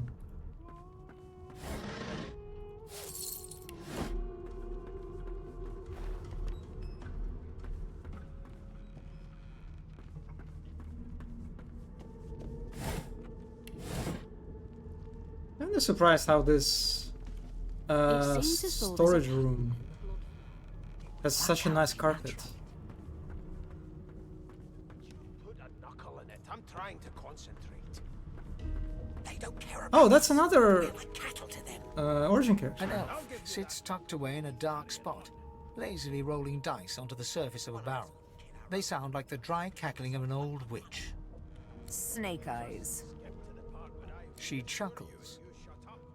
I bet that's just what they'll look like. Hmm? I wonder what she's doing. Rolling dice. Deciding fates. Hmm. Brown, whose fate is she deciding? Don't worry, honey. It isn't yours. She looks you up and down with the merest hint of a coy smile on her lips. Never say never, though. Hmm. Okay, let's just She leave her. smiles contemptuously. Just a kitten in a corner, aren't we?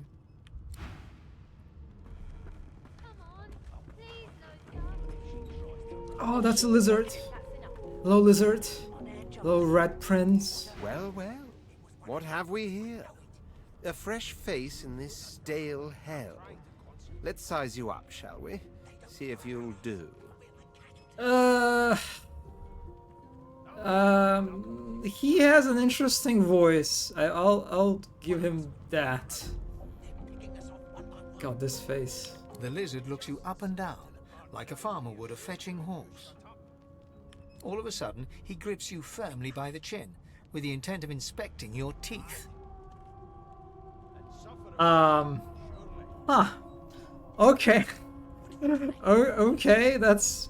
Alright, yeah, let's humor him. Let's see where this leads. There's some discoloration, as well as a rather disconcerting lack of tongue and gums, but I've seen worse.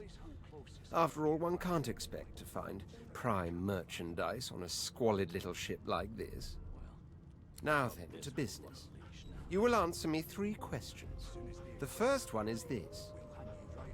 Can you cook? Okay, I do like his attitude. I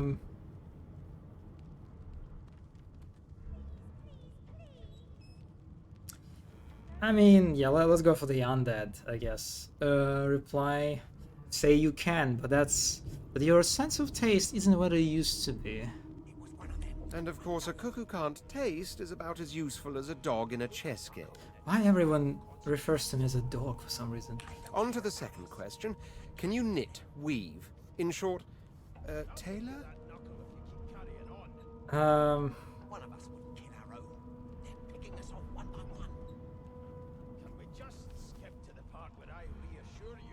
I guess like stick a thumb through one of the holes in your garb.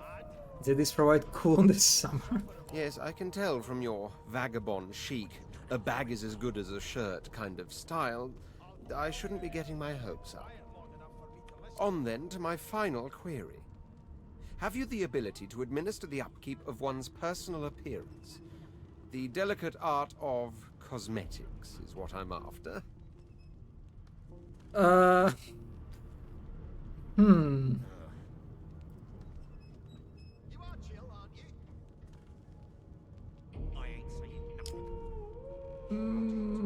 Yeah, sure. Say you must certainly have personal pride. You are no stranger to combs, powders, and perfumes. The very basics, then. I suppose that's a start. I'm a skeleton with a wig, yes, that's true. So, 3 questions asked, 3 questions answered. Let's evaluate, shall we? As per your own testimony, you can groom, but you have the taste buds of a dung beetle and the fashion sense of a monkey in a clown suit. Well? That won't do at all, see? I'm sad to say I must deny you the opportunity to be my slave. Ever so sorry. Wait, can you actually just become, like, you can sub for this guy right from the start? Does it mean that this is the relationship that you can enter right from the beginning? Okay, alright.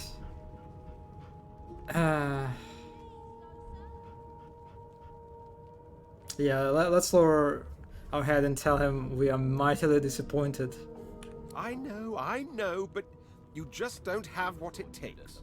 A good slave's made of sterner stuff, I'm afraid. Still, hone your skills, and one day you may just qualify for a position in a lesser household than mine. You keep dreaming, you hear? Oh, okay. Got this wolf on a leash now. Yeah, this is not what I expected. As soon as the Inquisitor gets here, we'll hang you right but over I'll the take side of it. this ship with it. I spent my life singing for my slaves to bring me my supper. Finer fare than boiled roots and rotten tubers, too. I like her portrait. Very, very nice. Meanwhile, the Magisters feast on honeyed meat behind this very wall. The indignity. One of us wouldn't kill our own. They're picking us off one by one. Wait, there must be a skeleton somewhere, right? What's his name? Fame? A broad dwarf sits totally upright on the bench, eyes closed, palms face up on his knees. His beard is a cascade of meticulous plaits, each one braided through with golden medallions. He raises an eyebrow as you approach, but doesn't open his eyes. My fan is close as fan too, okay. So basically all the origin characters are on the ship. I guess it makes sense. Listen up, boy. You hear that?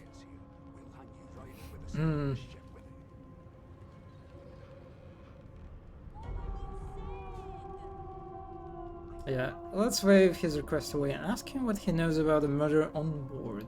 His eyes snap open. He looks at you and frowns. Murder? Ah, that's what they were going on and on about. I wouldn't know anything about it. I kill a man. He knows who done it. His daddy knows who done it. And the mayor knows who done it too. His eyes flutter shut, and he assumes his position of repose once more. Whether they catch me is another matter, but I ain't one to hide my accomplishments. Okay, that's the options that I have, right? They're descriptions of my actions, but I think I'll still voice them with a tough voice because it's kind of boring to read them out with my normal voice. Okay, so I think I'll bring Tab into this still.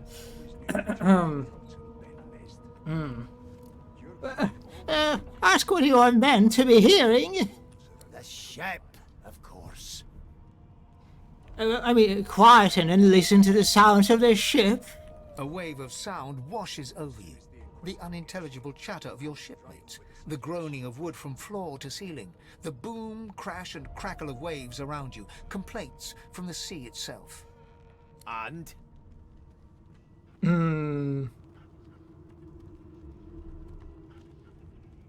I mean, tell him the ship is moaning like a sick man. Sick as a leper's cat. From the state of it, I'd say she's being cared for by a bunch of beardless babes who never loved anyone but their own mums. But there's more. Listen close. Well, I close your eyes and try to let the ambient sounds in the ship fade away. There now, just like that. Squeak! Oh god. Aha! His eyes snap open as his countenance breaks into an expression of joy. One great paw claps you on the back. The other catches you before you lose your footing. There. You heard it, didn't you? I knew it. I knew it. Aye, this is good news, boy. Good news. No, you heard it. What it's supposed to be. It's the wheel. The wheel. Don't you see, you beautiful idiot? That's me. Squeaks whenever the helmsman jerks it clockwise, which means we're heading east. Burn my beard. That means if we've been traveling for, yes, only 10.34 nautical miles to Fort Joy.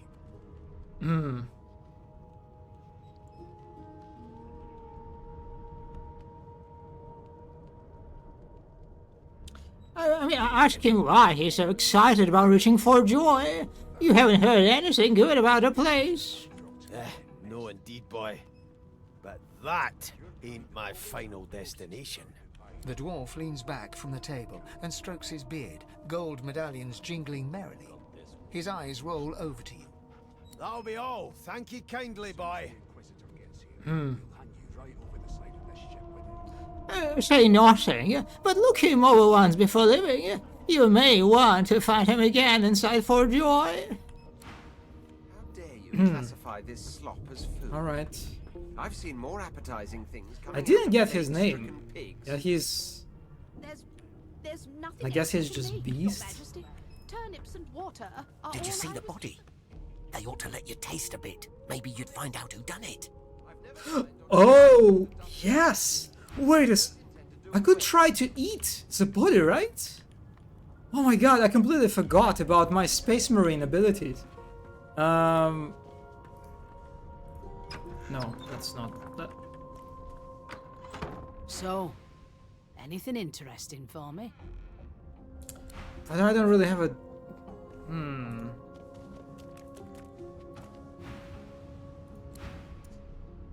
Yeah, I don't think. But you have no tongue?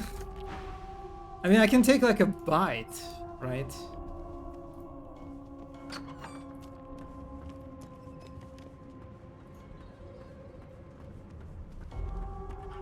I guess I can't really do that.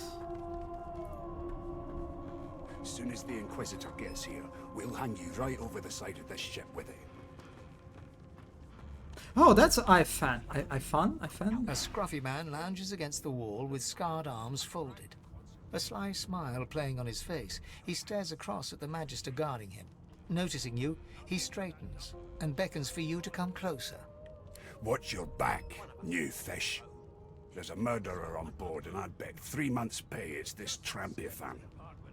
Ifan. Rolling his eyes at the Magister's warning, the man named Ifan beckons again.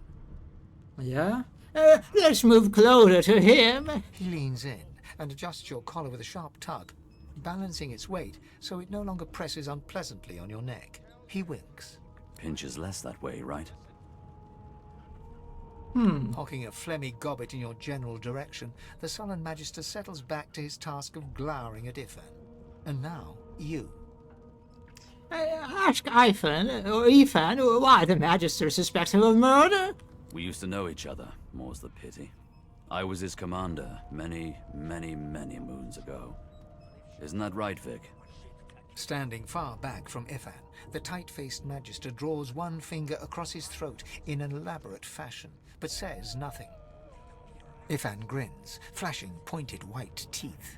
Same as he was at 14 years old. Only difference is somebody gave him a bigger sword and now he's Johnny Big Pants. Say that you are still curious about a murder. Did he do it? No. The dead man, Finn, is it? I'd no business with him. and I wouldn't put a man down without good reason. He glances over at Magister Victor, who's staring back at him with pointed intensity. Damn shame sheer annoyance isn't reason enough.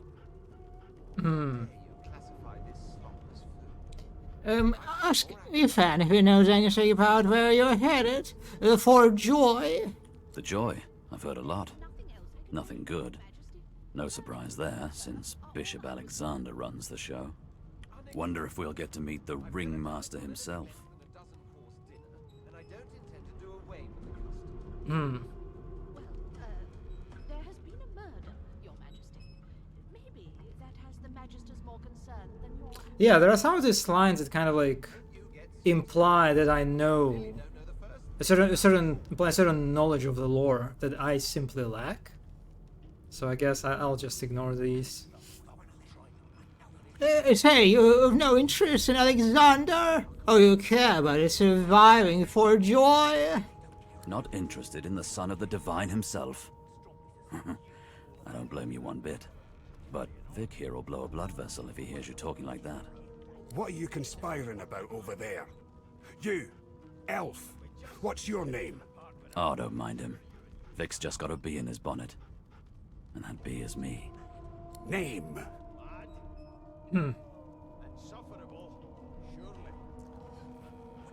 Okay. Tell him your name is Victor. That's right. V-I-K-T-A-R. Victor. Magister Victor looks at you suspiciously, then scrawls something illegible down in a tiny notebook. He scowls at you as he stows the notebook back in his voluminous robes. Away with you, at once. Ifan performs an elaborate pantomime of keeping quiet, one finger in front of his lips as he leans back against the wall. I think he deserves it. He deserves the bullying. Also, I like to imagine, headcanon I guess, that this the Tav voice. He's like, he's in a way like, oh, remember, oh god, the Fear and Hunger, the second game, where you can play as one of those yellow mages. There's like a yellow mage character that you can all constantly hear. No, not constantly, but you can hear the voice of another ancient wizard from the first game that constantly tells you like different stuff, that's what you're supposed to do and what not. I feel like this is kind of the relationship we have here. That Tav is some sort of separate entity that commands or dares to how to act, you know. So in a way, it kind of makes sense that we have a different name, you know. That we are not Tav. It's rather that the Tav is kind of like possessing or inhabiting the head of this undead, sort of. I like this. I think this will be my headcanon. Here to register, sir. Good, good. Magister Williams is just about done with the last passenger. You faring okay so far? I say you've been through worse. Trust me, with Bishop Alexander in charge, things will get a lot better from here on out. He's God-woken, you know. I don't know what good woken means. You head on in now. Williams will get you sorted fast. Magister's more concerned than your appetite. Keep those bolts trained on her, and if she... Standing at the center of the room, you spot a sorcerer haughtily eyeing a pair of nervous-looking magisters. They keep their crossbow trained upon her as she's being interrogated by an officer. Oh my god, they have such a nice food here. Look at this. Oh god, they have such a comfy... Is it supposed to be a kitchen? Like you can see there is just... Like the benches are very nice. I like that they have backs, first and foremost. Nicely decorated. Nicely detailed backs, you know. And they have like a nice white cloth that covers the table. Candles. The meat and the fish. And also even utensils. Look at the utensils being... pretty cute design too. Yeah, these guys are like... They don't have any problem with good food and comfy kitchens. Anyway. So you admit it then? You murdered that poor fella? Yes, I did. But of course, that was only the beginning. Is that the woman from the intro cinematic? She turns her head and looks you straight in the eye. There are others whose lives must end. Good God, the woman's mad. You there, sorcerer, go and fetch Magister Siwan. We need to do more than collar this maniac. We need to shackle her, hands and feet. Okay. Okay.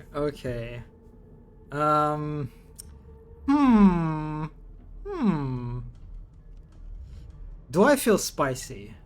Okay, let's first ask, I guess.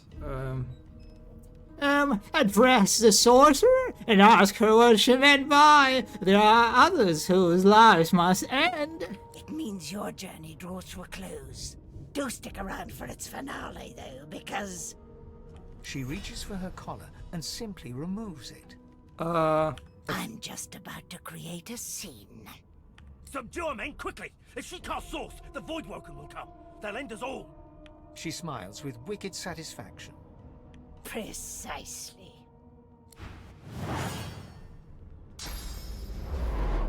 We have a...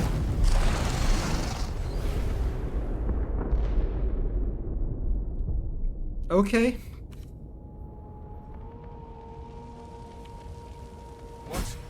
What's happened?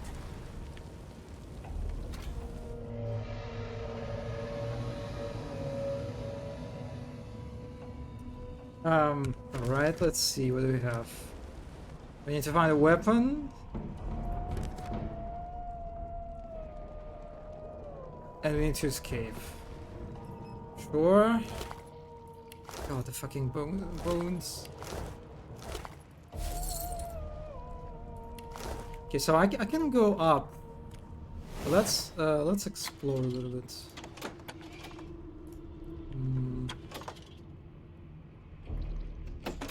God, these are such a cute animations. Look at that. I like the little shake of the shelf when you close it.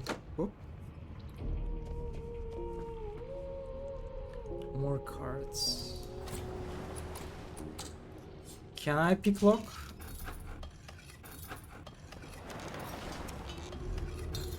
No.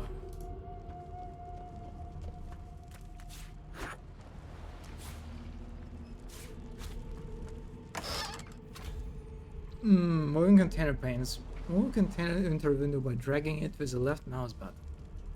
Oh my god. I can also drag it, okay. Just like in the Baldur's Gate, right? I think we could do the two. God, look at this. Look at this chest. What a fantastic chest. Okay, so we got a hatchet. Improvised staff. Improvised wand. And makeshift field. I guess I need a staff, right? Staff of Magus and hatchet. Oh no, I cannot. I can only wear one of those. See, got it.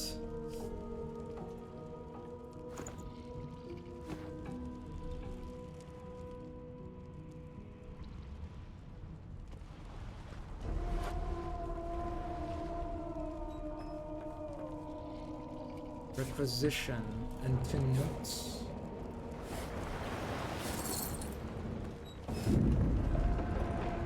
Oh, we are sinking. Oh, I didn't notice actually.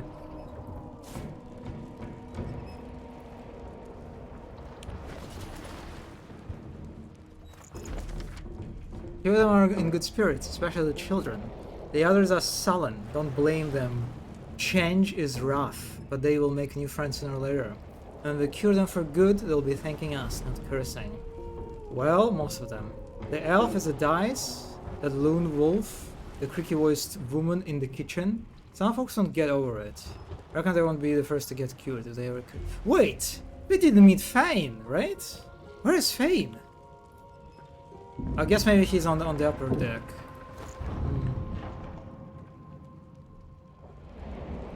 Yeah, these guys are all dead. The beast is unconscious? The dwarf lies in a heap on the floor, his great beard twisted and tangled around him. He is stock still. You can't see if he's living or dead. The other door, I hope you're not locked out of his direction. Oh my god, I can get locked out of it? Oh.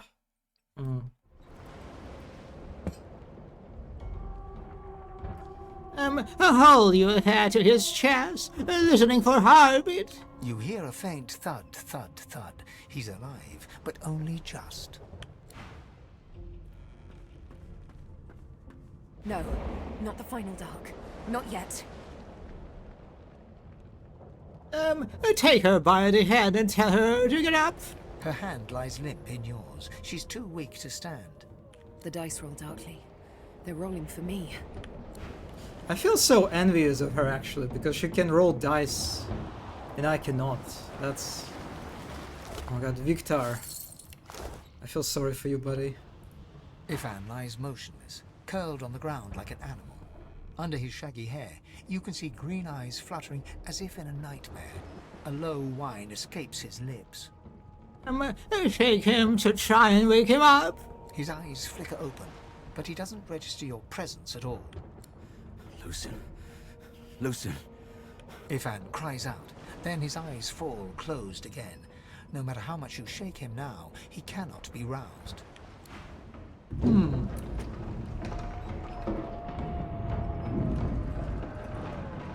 The other door? Where is the other door? Oh! What happened? Must have been the turnips. Slap him in the face. He needs to get up now. You dare strike a royal? Ooh. The lizard's eyes close as he slips into unconsciousness. I hope he will not remember this. I really hope it will not sully our relationship.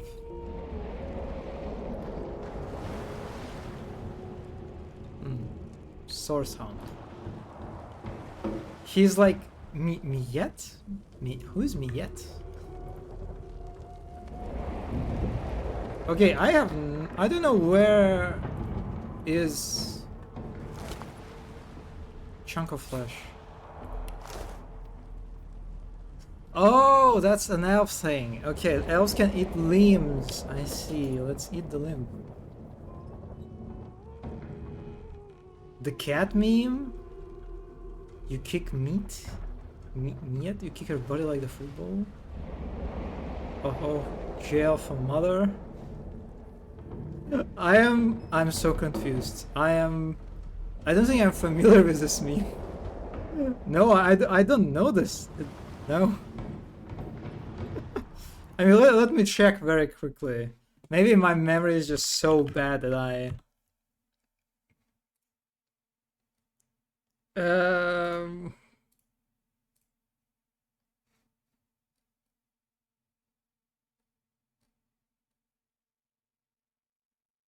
Yeah, no, I'm not unaware.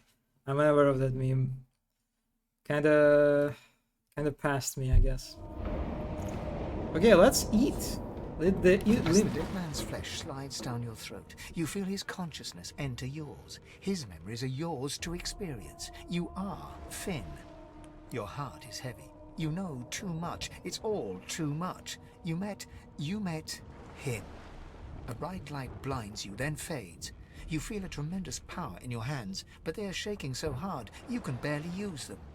Suddenly you're on this very ship, crouched in a corner, hugging your knees. A figure approaches, an older woman. Her eyes are kind. She comes closer. She says she wants to talk. She reaches a hand toward you. You grasp it. The memories end. You are no longer Finn. You return to yourself with a jolt. Huh. You learn a new skill. Press K to open your skill panel. This is your skill screen. If you want to learn more skills, you need to find or buy skill books.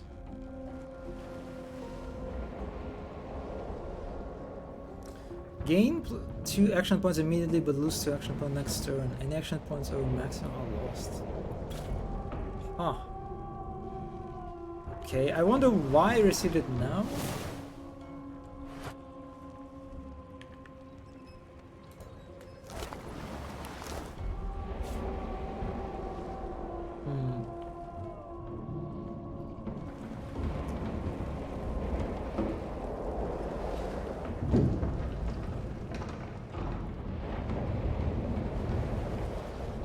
The young woman lies in a heap on the floor. She's breathing normally, but her eyes are wide open, like those... Yeah, I don't think I can do anything with them. Yeah, I actually have no idea where Fane is. I don't think he's here. Huh.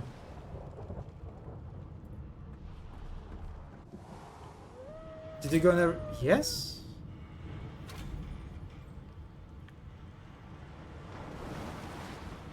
He's reading somewhere in a separate room? I mean, that's like the only room that I did not visit. And I don't see him here. And I'm definitely not tennising here, right?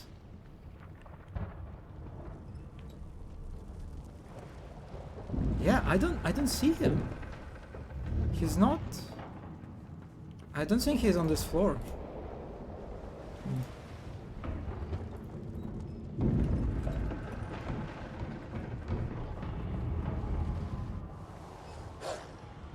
Okay, we need to talk to Doggo. The hound paws desperately at its snout.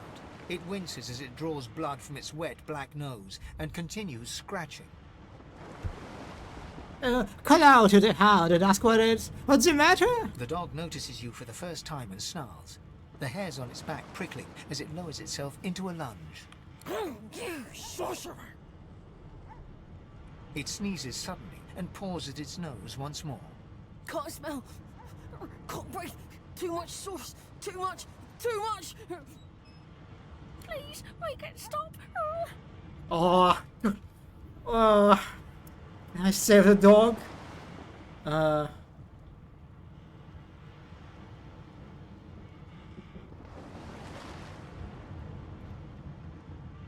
Okay, I don't like this. I don't like your response, Mono. Ask the dog if its job isn't to hunt sorcerers. Tell it to go find the one who did this. Too much. Can't smell. Can't breathe. The dog whines and continues pawing at its nose. I'm sorry, buddy. Damn, that doesn't bode well. Attack mode. Onwards and upwards. Hold left and click on the door to attack it. Oh! Oh, I could do this. Okay. Sure.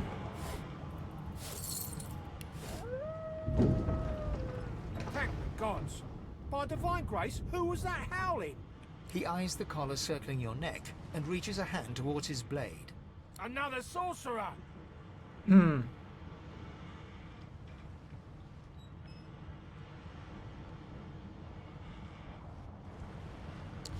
Wave your hands in the air and chant some nonsense. He better not mess with you. He leaps to attention and brandishes his blade. Oh my god. I didn't mean to fight them. Okay. Alright. Alright. Summon the guy. Summon the other guy. Oh. Oh, okay. The totem is very interesting. It's like a head of some creature or something. Okay.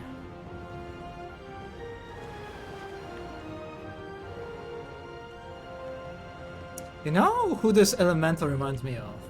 He reminds me of Shovel. Remember Shovel? The best summon in Baldur's Gate. Okay, Fane is not in the separate room, but next to the door on the same level as the red pins. Retanist? God damn it. God damn it. I just... okay, I'll return.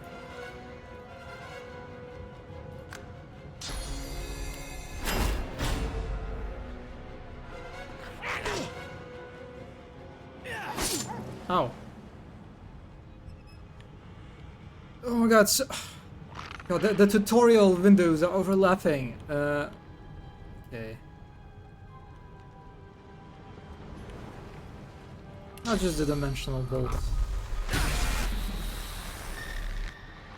And then magic missile?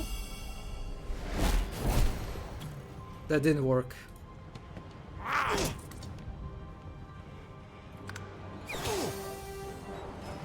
No! No! The dog is... I didn't mean to make the dog hostile. But okay, I'm sorry. Ow.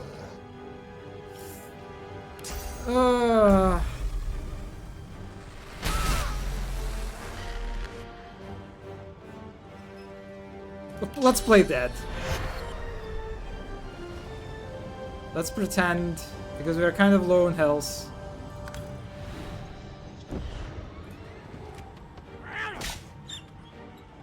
I'm sorry, buddy, I didn't...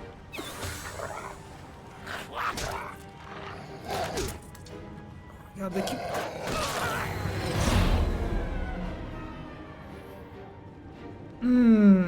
Okay. Alright. Yeah. That dog was pretty tough. Pretty tough? Pretty tough. Okay,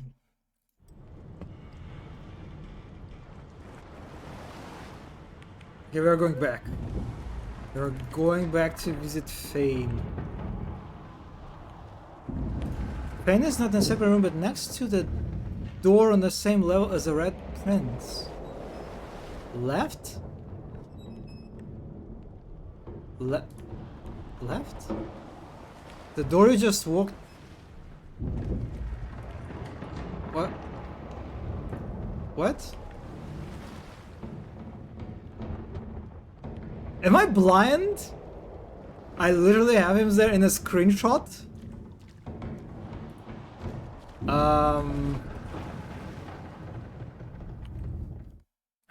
Okay, this is actually concerning.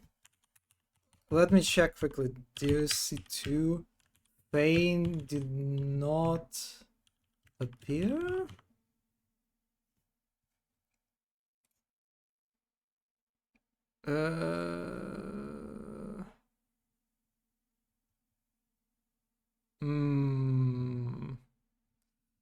Okay, I don't see anything immediately helpful, but I hope he did not bug out for me. The hound paws desperately at its snout. The dog noticed it sneezes suddenly. Can't smell. Please, make it stop. Yeah, let's go for a different approach here. Tell the dog you are not the one who did this. You would stop it if you could. God, the voice acting. The dog whines and continues pawing. I'm sorry, buddy. Possibly that he got away after he triggered the unconscious thing. Damn, that doesn't bode well. Onwards and upwards.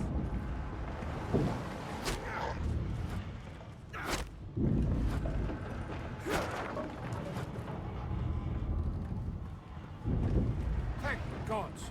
By divine grace. He eyes the... Another sorcerer. He leaps to attack. Okay. Let's see.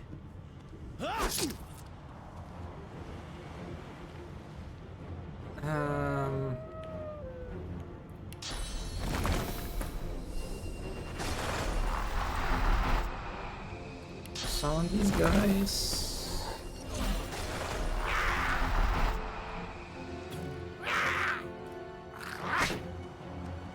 Okay, so they have armor, it seems, right? 7 out of 12 is the armor.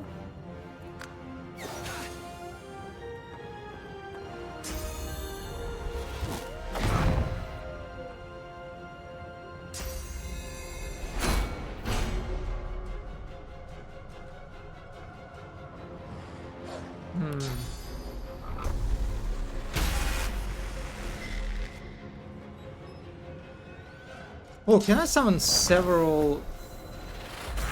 I can summon several totems. That's nice.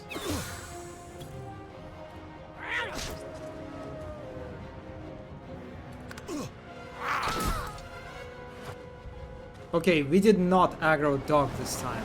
Good. This is very good.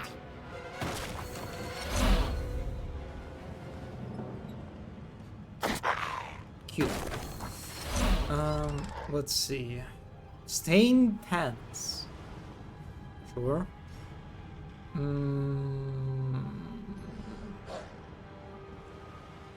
Yeah, I'll take everything. Oh my god, look at the setup. Oh my god, look at this beautiful, lavish chair with a carpet and a footstool. Oh, this is nice. Very nice.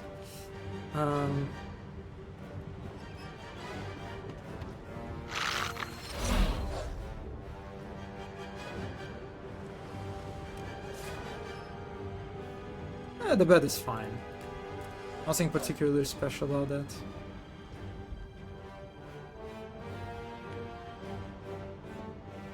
A journal.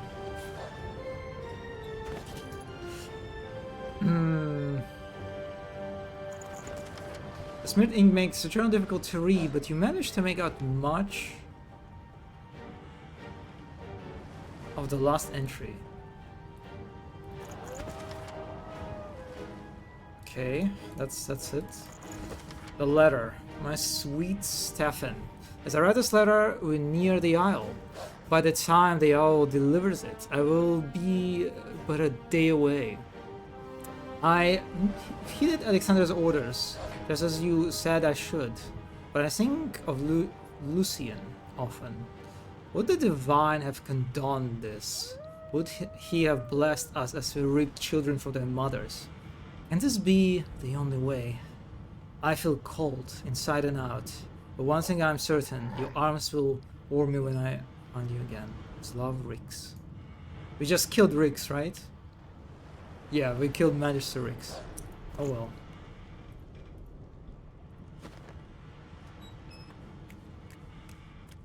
Bust of Alexander. This is how the guy looks, huh? Bishop Alexander, if Lucian were alive, what would he think of his son's divine order?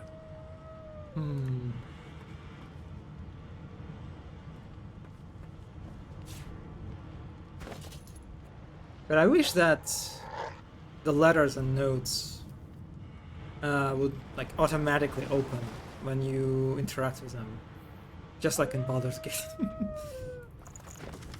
This letter contains a set of instructions for transporting sorcerers to a place called Joy.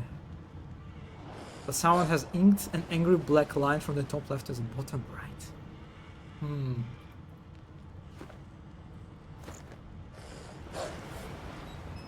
If I remember correctly, in Baldur's Gate, you do not pick up. Oh my god, the stack of books. This is.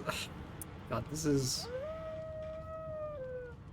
adorable. But yeah, in Baldur's Gate, you don't pick it up. Readable items, right? You activate them so you can read them, right? But you don't put them in your inventory automatically, I believe. Which I think I prefer Baldur's Gate approach to this, since a lot of the times, a lot of the nodes, they are inconsequential and unimportant, so you don't really want to have these items to kind of like litter your inventory.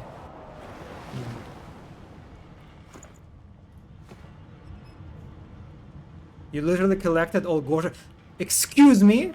Excuse me. Gortash notes are special. They are of different kind. They do not count. They are the exception to this, okay? Yes, I collected all Gortash notes, but it was a very special and unique case where I did want to get all the notes, yes. But most of the time I don't want to get wet. Poor doggo, getting wet all the time. Also nice chairs too. Look at that. Comfy looking chairs. True, yes.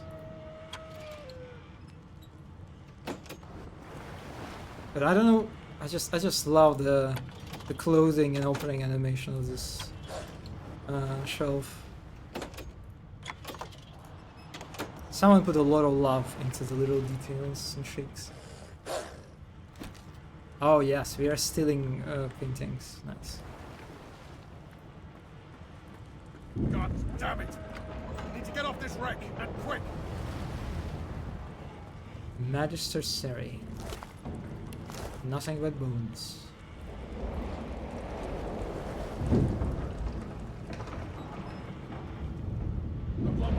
Oh! Fane! That's where he is! Also, I'm on fire! Don't mind me.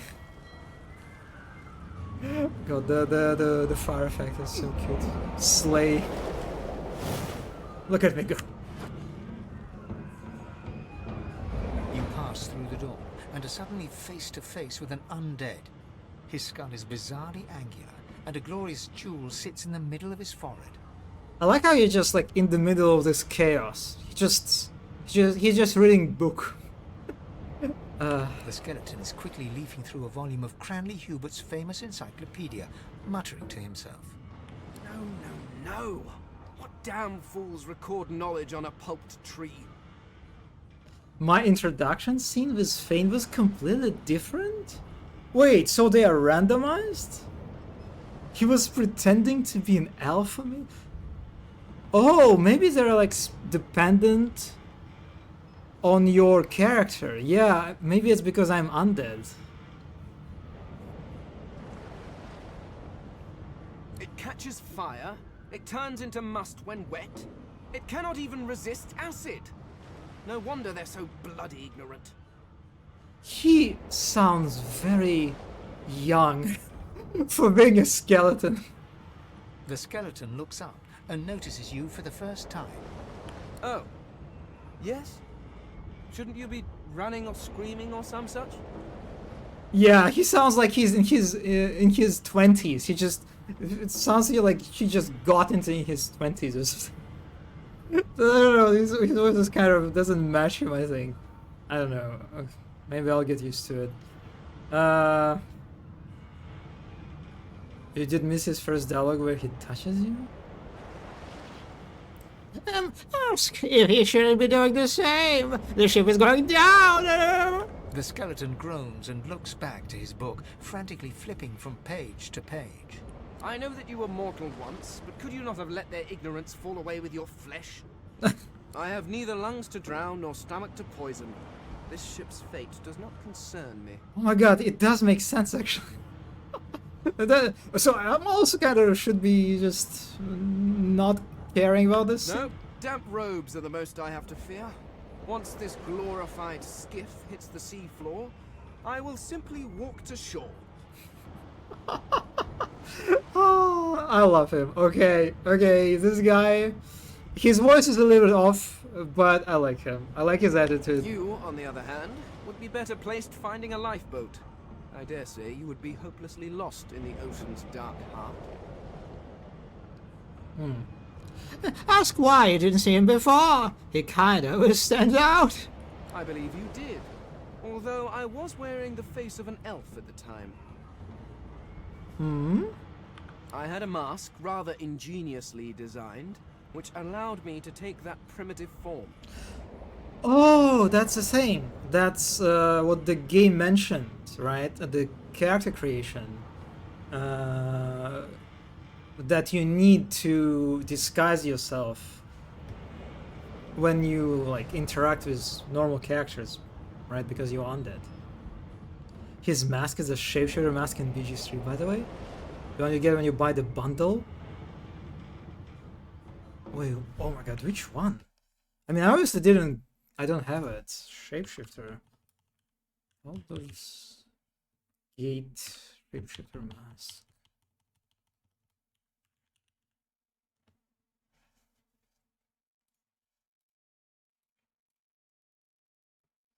What? This is his mask? This is... Oh yeah, I saw that, but holy moly, this one... Oh my god, where is it? Wow, that's...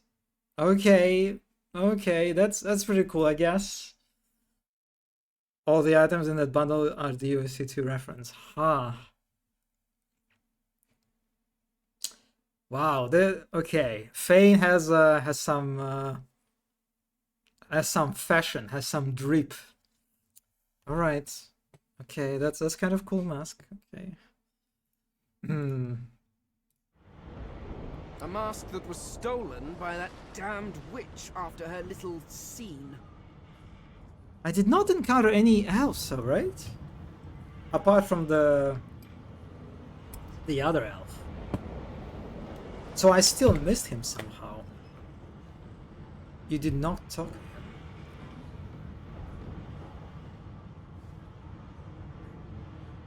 Was there an elf? He was sitting next to her. No, I did not, Tannis. I don't believe this, okay? I would have talked to him. No, I refuse. I refuse to accept this. Still, she'll drown with the rest of these fools, and I will simply pluck my mask from her cold, dead hands. Nod, that seems quite sensible. Indeed. Just as sensible as getting off a sinking ship and leaving a fellow to his business. I would say good day, but it seems quite likely that you're about to die a rather terrible death, so... I'm already dead. What are you talking about? The skeleton shrugs casually and returns to his book.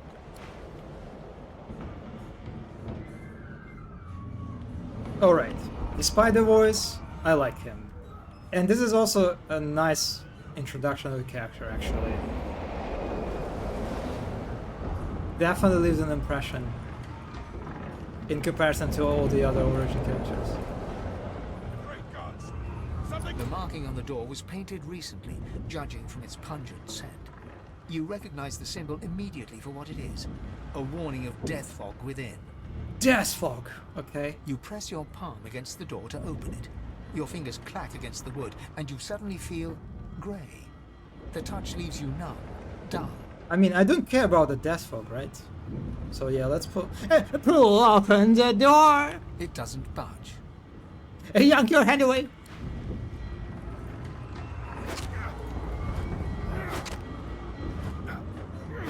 I mean, it has 400 health, but I'm dealing damage to it. So it's kind of like a question of persistence. Can I... Wow, that dealt no damage. Wow. Okay.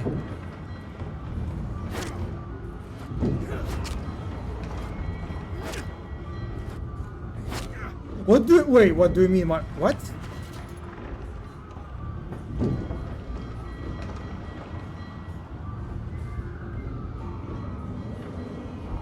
No. No, there is a durability mechanic for weapons?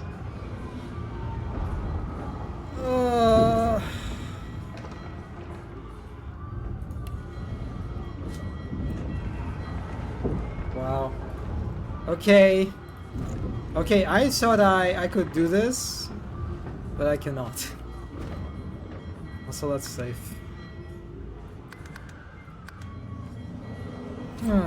Alright.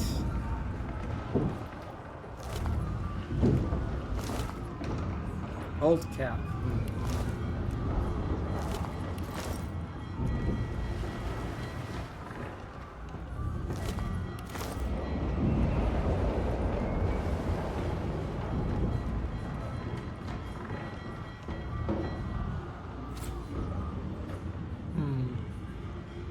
And it seems there is no other way for me to reach this place, right? Oh. Alright. What? Oh! Oh! Oh! Oh! Oh! Oh! Wow, okay, that's a giant tentacle. So we have some tentacles. That's what that's a wait, is this thing that gets attracted by the sorcery? I forgot what it's called. Godwoken?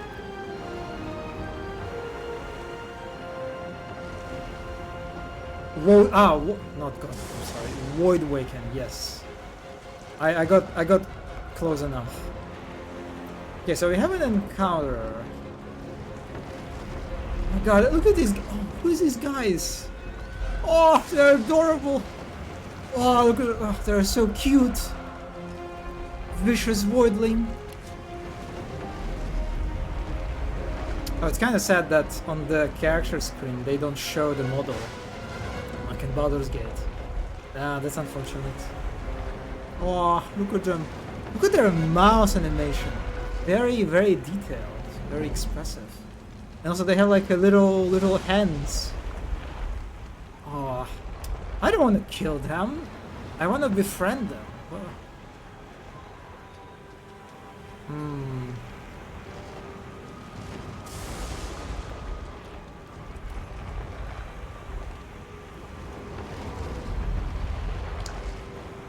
Alright, let's summon the toxic elemental.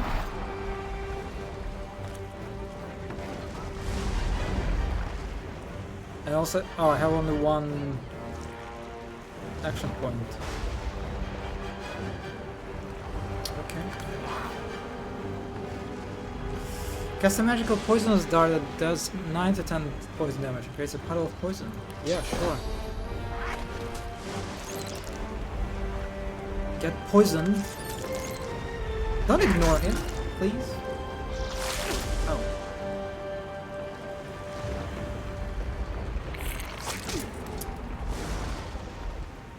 Common examine. Highlight an enemy. Press right mouse button and examine. The higher your lore master ability, the more you can learn about your target.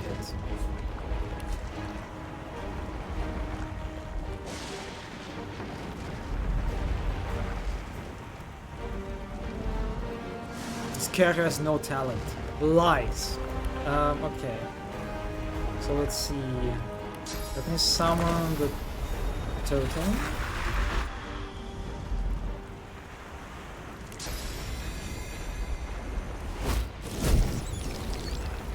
Okay, one cute bug is defeated, unfortunately.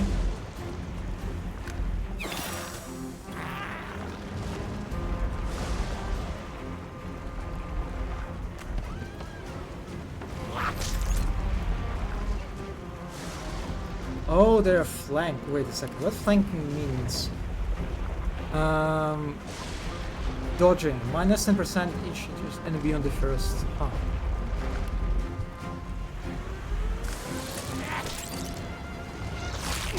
Oh.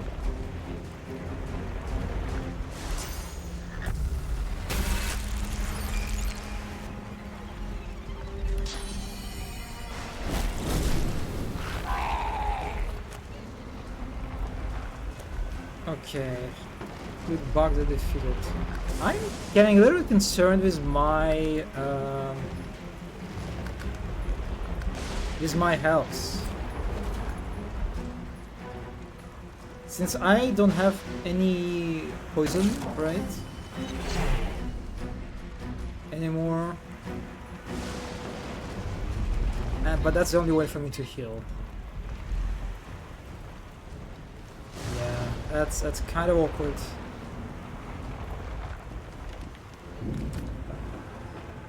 Oh! Oh wait, I'm here? Oh, I went back, sorry.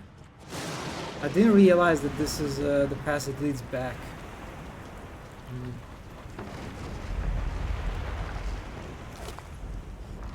Bible scroll.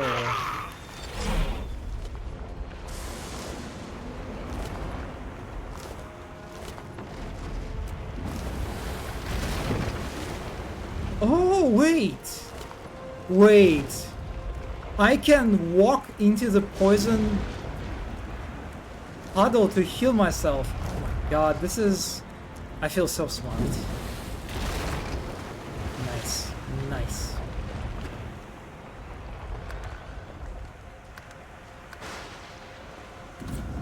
Okay, we're on the ship. Nice. Actually, not really. Okay looking water, I guess.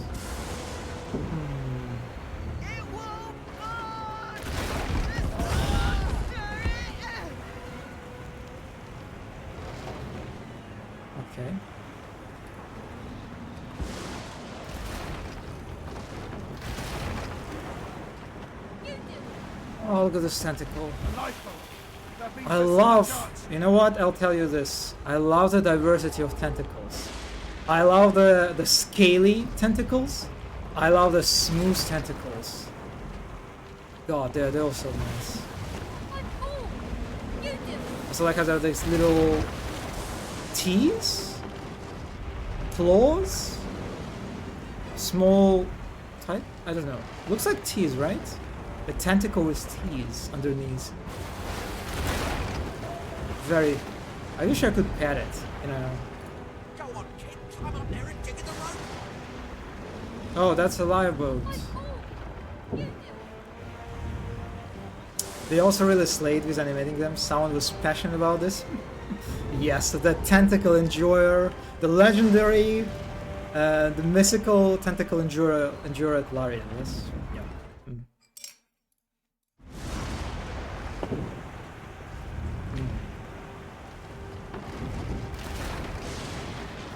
Okay, so I can see 2 points of interest, right? There is a live boat, light-saving boat, and then there is this wheel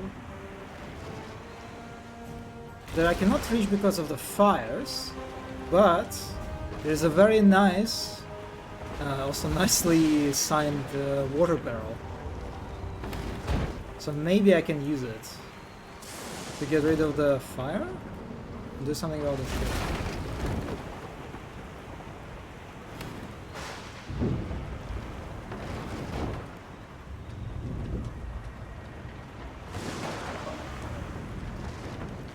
Okay, almost. I need the second one now.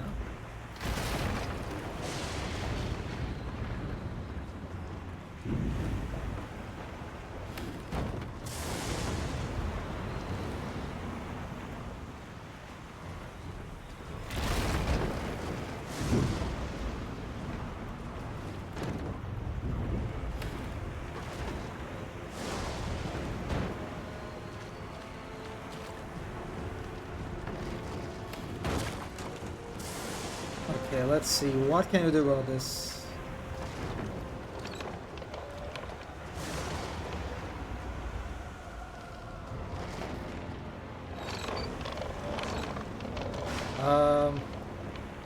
I guess it does nothing?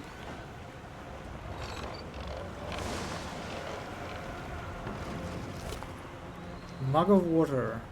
A hydrated adventure is a happy adventure. This is so weird. A mug of water. Who does carry a mug of water? Mugs are for beer or something. I don't know. That seems a strange one. This guy. Blinding radiant scroll. Enemies around you receive by 6 air damage.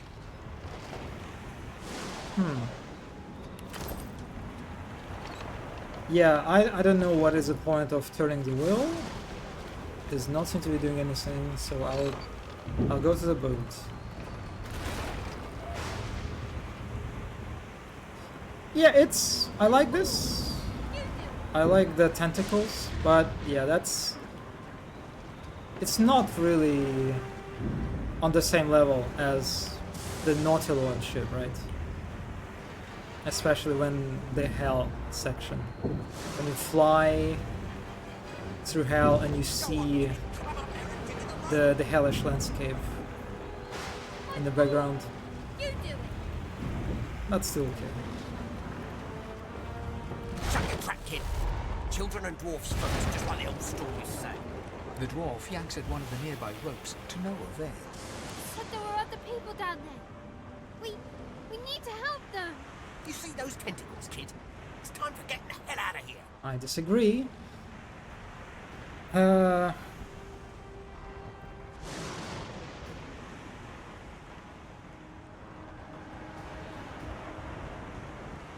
Well, reach for the release mechanism. Forget the others. You just wander off this bloody ship. Wait a second. Wait a second. If I leave now, will I kill all the origin characters on the ship? Does that mean that they all will die here? So I need like to save them? Possible? What do you mean possible? I don't like how I don't know, but you can absolutely save them. So I have to save them then because I cannot. Okay. God damn it. But I mean, I interacted with all of these characters and it didn't look like I had any way to like carry them or wake them up.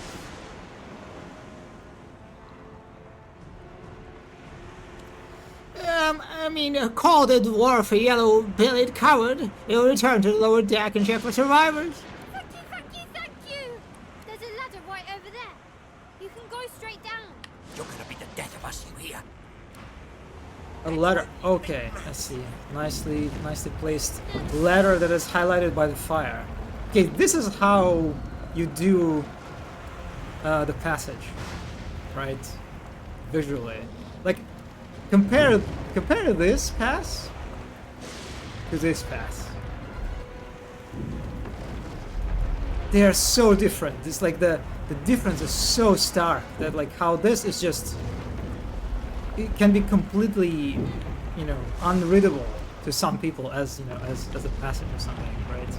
Like I did not register that this thing would means like for me to go back. Here, everything is super clear, also highlighted with the lighting. Nicely.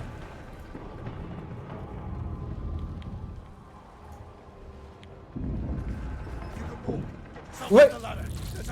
Wait! Void Woken! What? Oh! Oh, we... Okay, now everyone woke up. Interesting. Oh god, so it means if I left immediately, I would actually kill everyone here? Wow. Wow, that feels... Yeah, that feels quite harsh.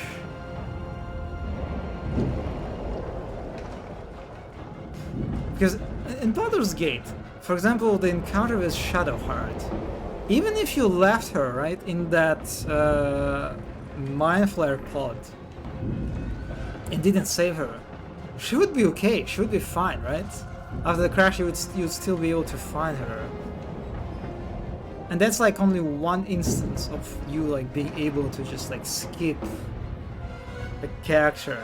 Like Lae'zel is, you acquire her through cutscene, so you don't really even have a choice whether to leave her or not, right?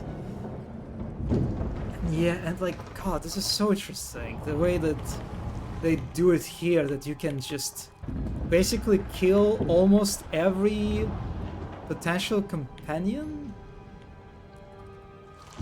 in one, with one decision that I almost clicked on. Not sure if the game lets you abandon them all. I know that you can just murder and loot them, but so like, I'm actually kind of curious now. Fuck, there is no autosave.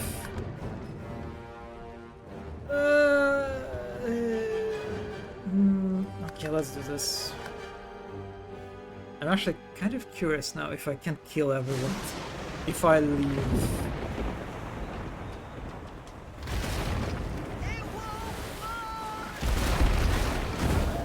The lifeboat! That means there's still a chance.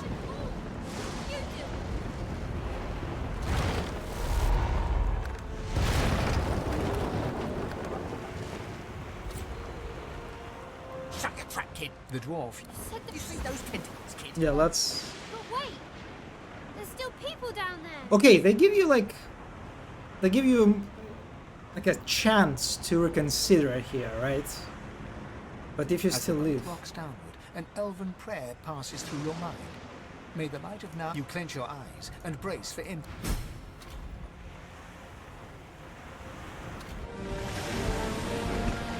Leaving them behind just lowers their opinion and makes it more likely that they might abandon you if you still join you. Oh, look at it! Look at this! Look at the beautiful, adorable creature. I have plans for you, child. Rise.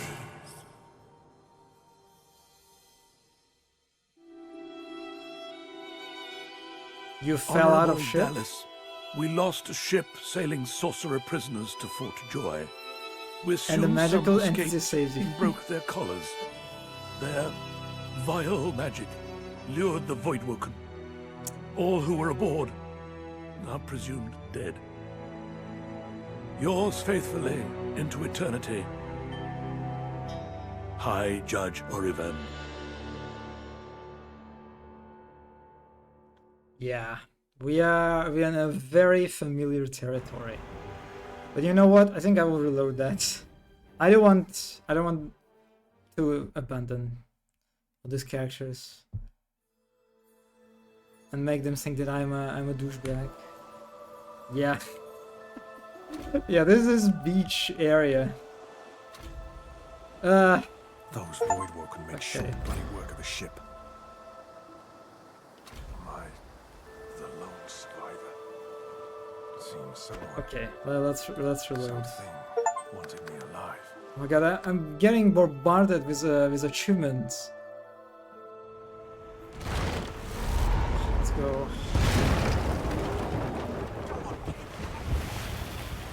Oh no, I missed the ladder.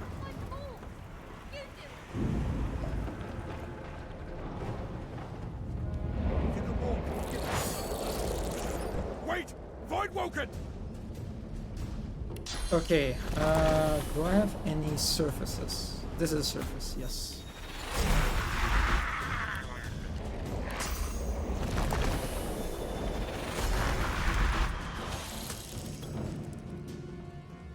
Restore vitality of a target character. Oh, that's nice. These beardless bugs won't sink the ship on my watch. Petrified. I'll yield to none. Holy moly, he just destroyed that bike. I thought Voidwoken was supposed to be scary. Yeah, I agree. They're not scary. They're hot. Let the games begin. I've faced worse. I do like this encounter, so because you can basically, it's kind of like a nice, like a neat opportunity to like present all the characters, right? And their unique mechanics, their unique abilities, right? Because they all represent different classes, right? I imagine. So you can see all the different classes in action, basically. Oh no, my elemental!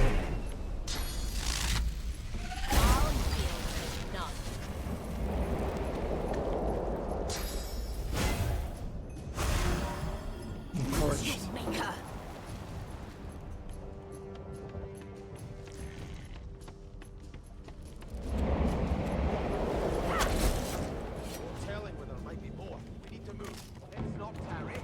What was that? Oh, they were just living, I see. Let's head above decks for some air. I guess that's it. Oh, there's also... I hear something. She tries to speak, but can only gape as she clutches her neck, trying to stem the bleeding of a gushing wound. Ah, do I want to help her?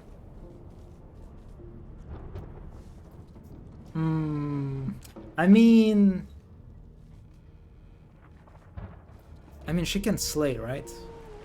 So there's some slave solidarity. Let's look around. Let's look around for some way to help her.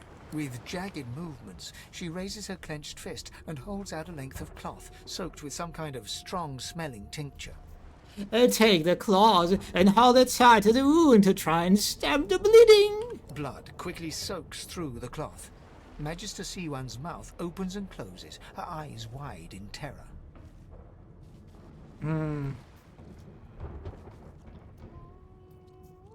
We slay together, yes. And these memories, they are important.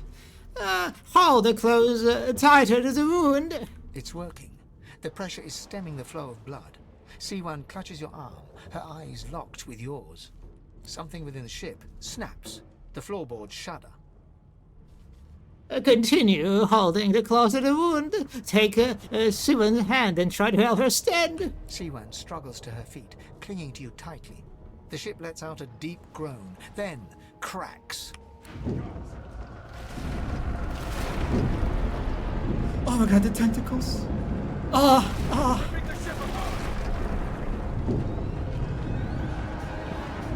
Oh god, that's actually really hot. I said that already. Okay, so that's like a different way to end the ship sequence. Huh.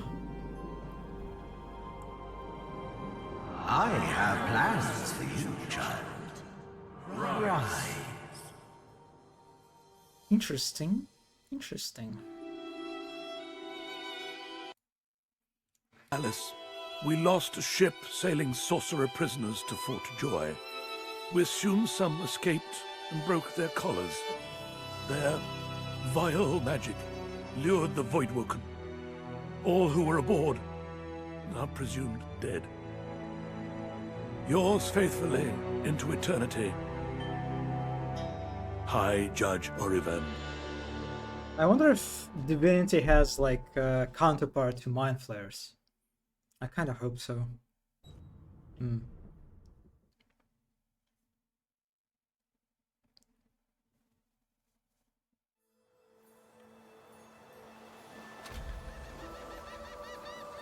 Hey. Those Voidwoken made short bloody work of the ship. Am I the lone survivor? It seems someone, something, wanted me alive. Yeah, I remember when you tweeted the screenshots of this area, Mono.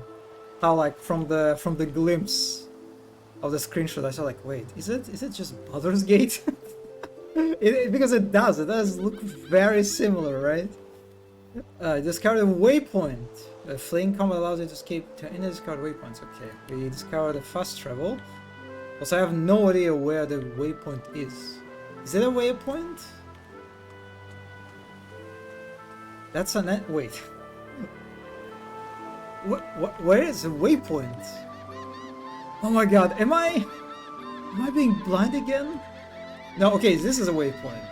I see on the minimap. I thought the order would get rid of any trace of the old. This statue must be 1,000 years old.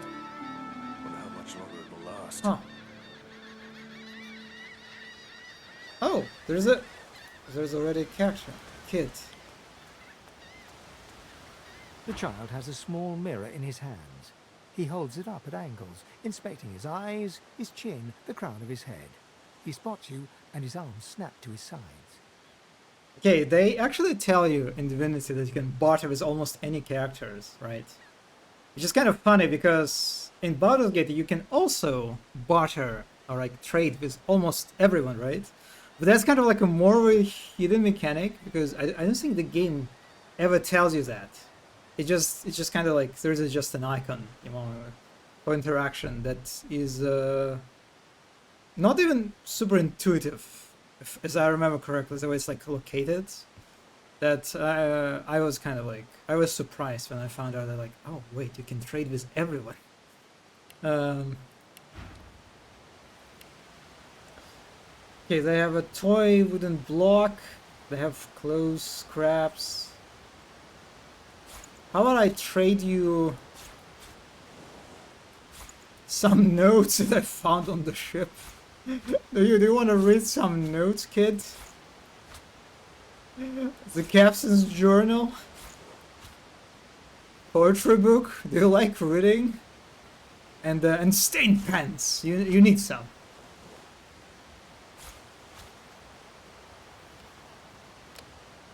Fuck, I need to sell more.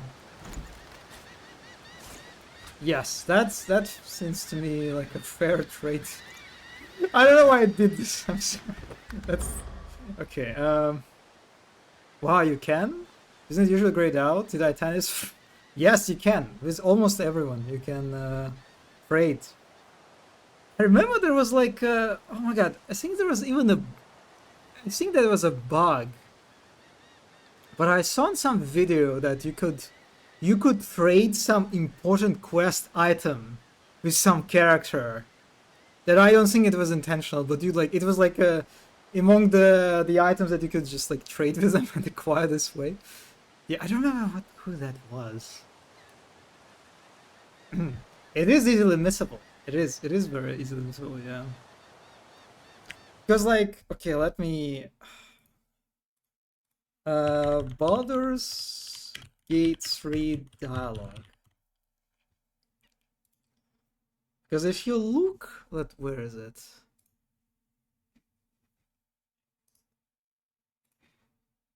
Because this button is located here. Oh, I did not unhide it. Yes, this is the one. This is the trading button.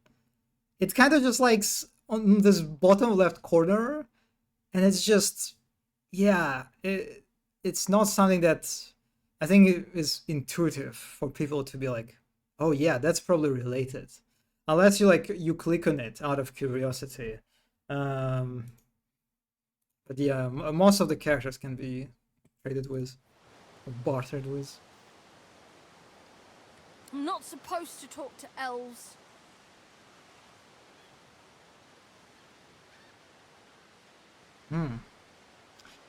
Asking why not? Why has he heard about your kind? Well, elves eat people and their pets. Elves don't know the alphabet. Oh my god, is it true?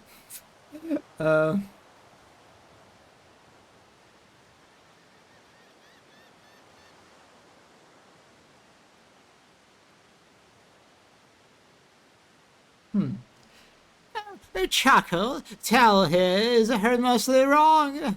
You'd never eat a pet, and you'd only eat a person if they ask you to. The child's eyes grow wide.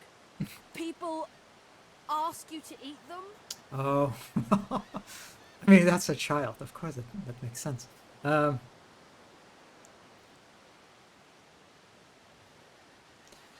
Tell the child you can explain an eon of elvish culture to him now. Are you a sorcerer? One of those guys that brings the bad void things here? A nod. You are, and by the looks of that collar on his neck, so you see. The child looks at you straight on, unafraid, searching the shadows cloaking your face. He lifts his mirror to his nose, closes one eye, and looks at himself again. I don't see any source on you or me. I guess they're wrong or crazy. Tell him they may well be wrong and crazy. Maybe you're right. At least they don't mind where anyone goes. They know we can't leave the island, but it's a lot nicer out here than outside.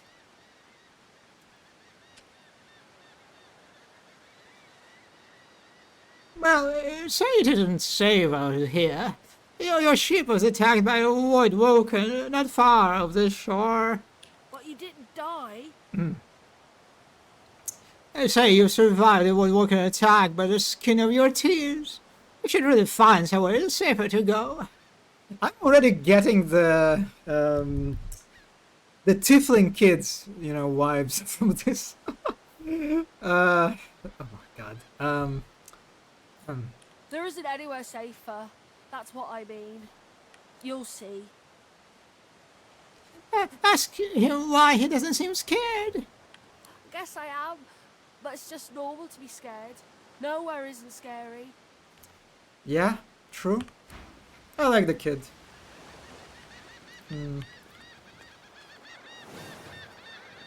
Considering that he's named, we probably will meet each other in the future. Okay, so I don't think I can reach this, right? Yes, that's a collapsed case.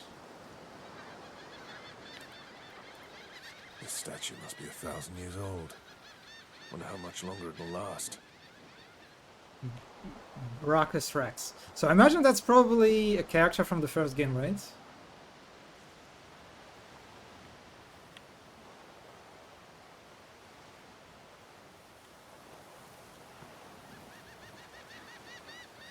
Hmm.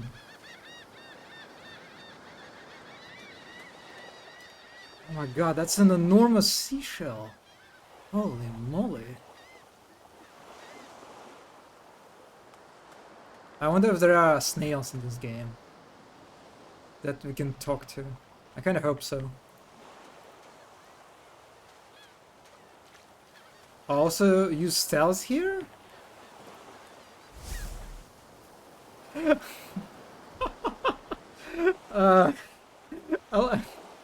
Look at this. Look at this completely unsuspicious bush that has a magic staff sticking out of it.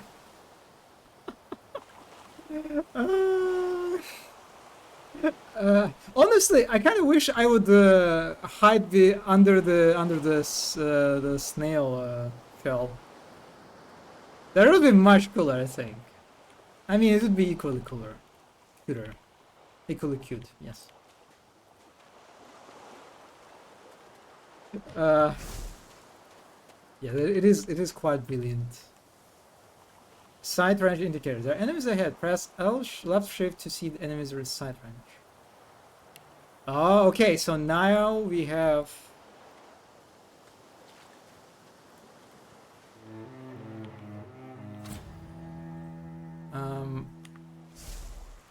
The stealth tutorial. Oh my god! It's bugs. Look at them. Those are the same beasts that sank our ship. Damn, they've made it to shore.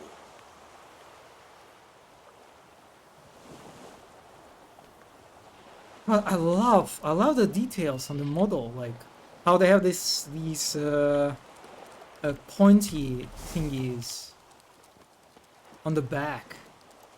I guess it's like a hair, right? Then these little hands, like the hair on their head, and of course they're like very detailed mouths. Oh.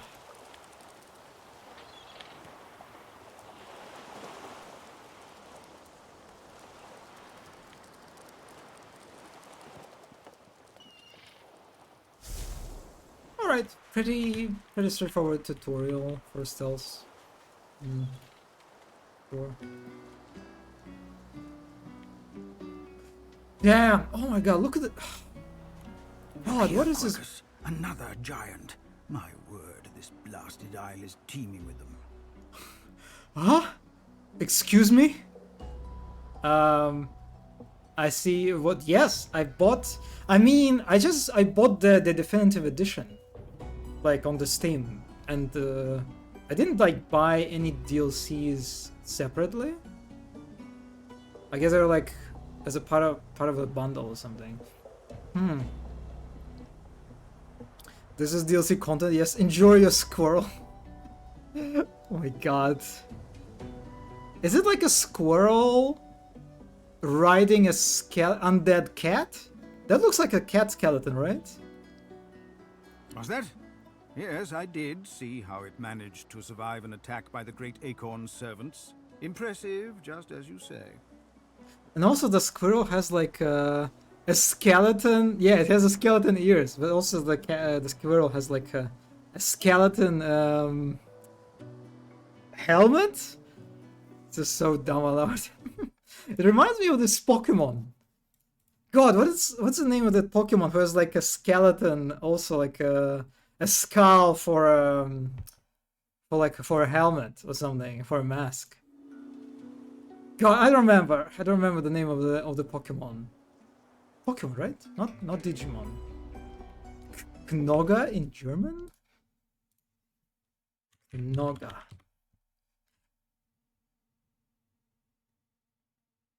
Yes, this is the one.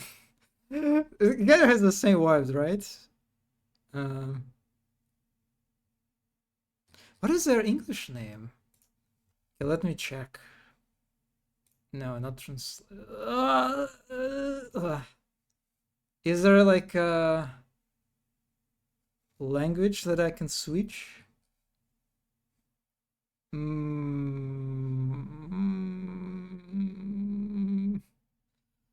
Marowak. Okay, Marowak. Yes, that's such a difference in names. Knoga and Marowak. Ah, from bone marrow. Gara Gara. Oh my god, the Japanese is also very different. Gara Gara. Huh. Knoga comes from like Knochen? Knochen? Interesting. I wonder what their name is in Russian. Wait, now that I have Q. Wait, are you telling me it's just fucking Maro? Oh my god, that's so disappointing. Oh my god, fucking Marowak. Of course, it's just Marowak. Yeah, second pronunciation was Kochen, then, right? Knochen. I already forgot. I already forgot what the second. Okay, forget it. Forget it about. Okay, let's move on. Let's see. But that is no reason to trust it. Giants like that destroyed our forests. They are the very reason the great acorn is returning in all its wrath. I wonder, so is it like... Is like some optional DLC specific character? Or they are integrated into like the main story? I imagine it's probably the former, right? What? Dear me, have you taken leave of all 6 of your senses? You would have me use this giant for a shield? Why would I... Oh, but I see. You are a cunning devil, Quercus. Of course, if it escaped the great acorn's vile servants, it can do so again. Sir Laura and Quercus. We need only follow in its big, wide shadow and be safe.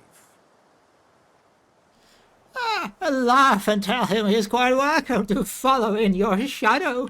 Egad, it speaks our tongue, Quercus. Hush before... What do you mean a good time for introductions? You know full well who I am, you silly old cat. The great Salora, grandest of the... Oh, introduce myself to the giant. I shall do no such thing. You give away your trust too easily, my dear steed. No, we will have the giant march. In time, we'll see whether it deserves our confidence. Now, onwards, shield! Venture forth, post-haste. The great acorn waits for no one. God, I am so angry that I cannot zoom in on their models while I'm in a dialogue. But I can now. Oh my... Oh my... God, the animations... Okay, they also have like 68 health. Holy shit. Look at this, look at this. Ah, cute. Very cute. Aye, the giant takes notice of its charges. Okay, so are they like our friend now? If we engage in combat, will they help us? Wait. Oh, okay. For a moment I got scared that they don't follow us. No! No! Are you... You fuckers. Of course I knew I couldn't rely on you. Oh, whatever. I can't rely on my shovel. Discount shovel. And totems. Iconic. Yeah.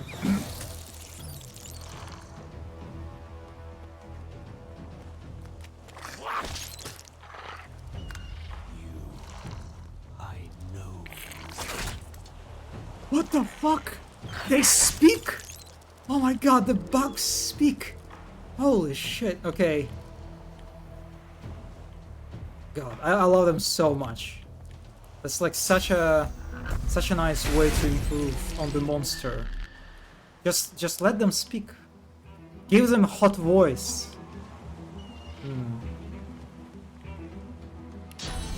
Let's go for another totem.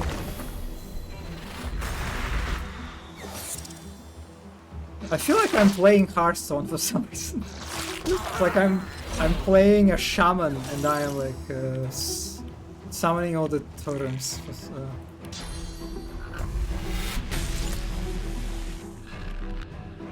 Wait, so what the shocked does? Minus recovery, minus action points. Okay, I see. It's kind of like a debuff basically.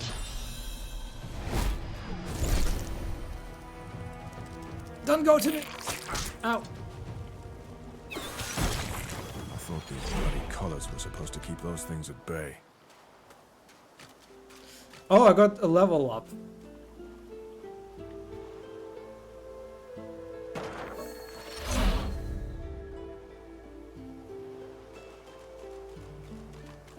Wait, how do I level up? Hmm?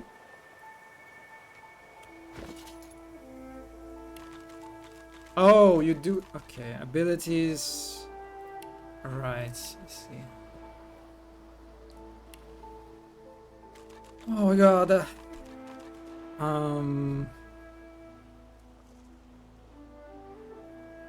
So I'm a sorcerer, I'm a summoner, so I guess I probably want to go for intelligence. Base damage you deal. So like... I mean, sure. And then for constitution turns, how much vitality you have. I mean, sure, let's go for some with constitution. Okay, and then we have combat abilities.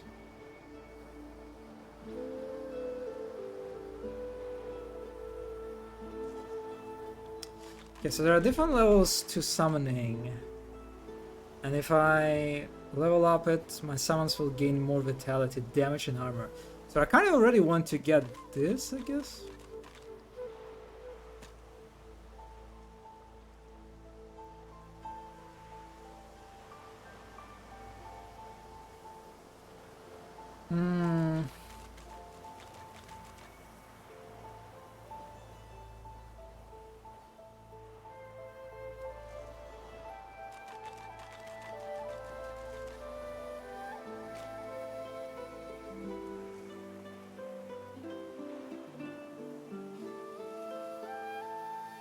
Polymorph provides 1 free attribute point per point invested.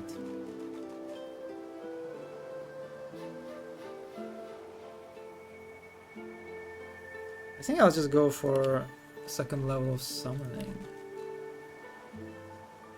Okay, bartering lucky charm. Persuasion. I do like my persuasion play style, so I think I'll just go and do that.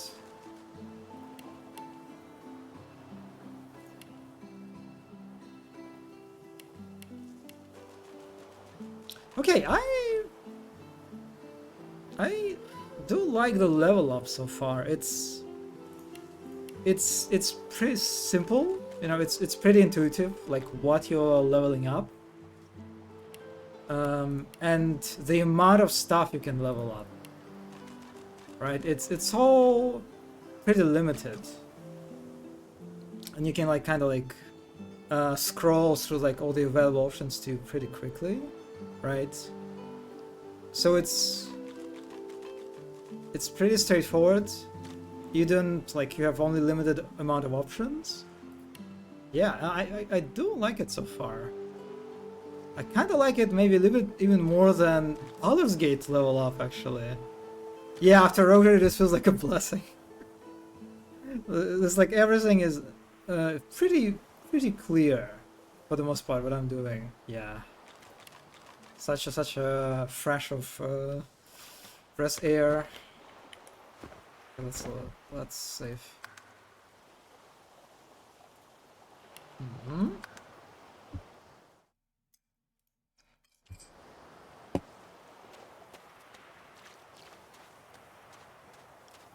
I'm picking up the shelf. Oh, I wonder if there is a camp. like in Baldur's Gate.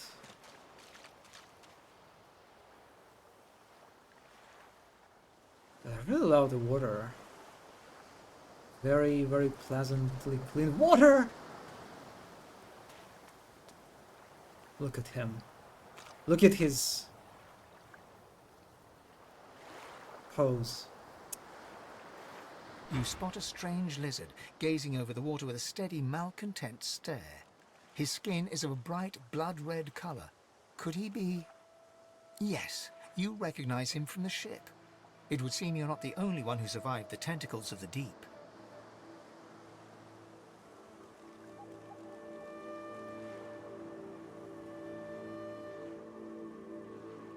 Okay, do I want to be confrontational with him?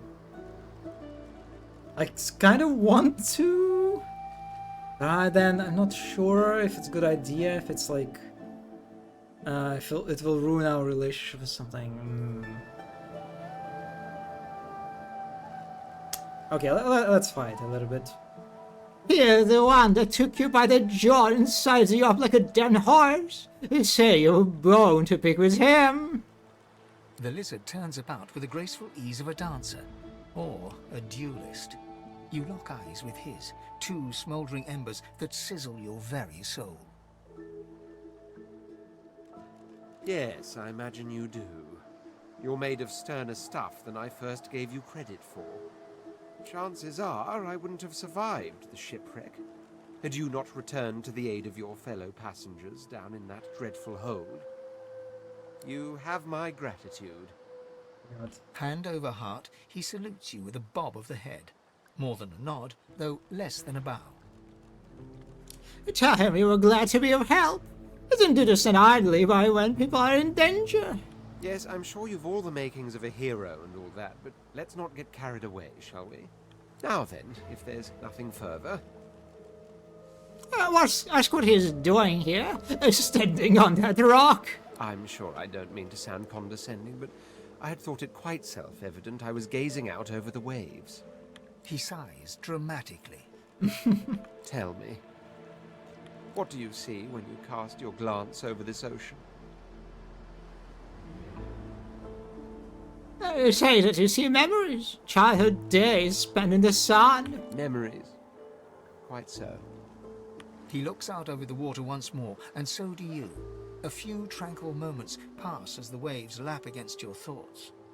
As for myself, when I consider this vast expanse before us, I see an empire.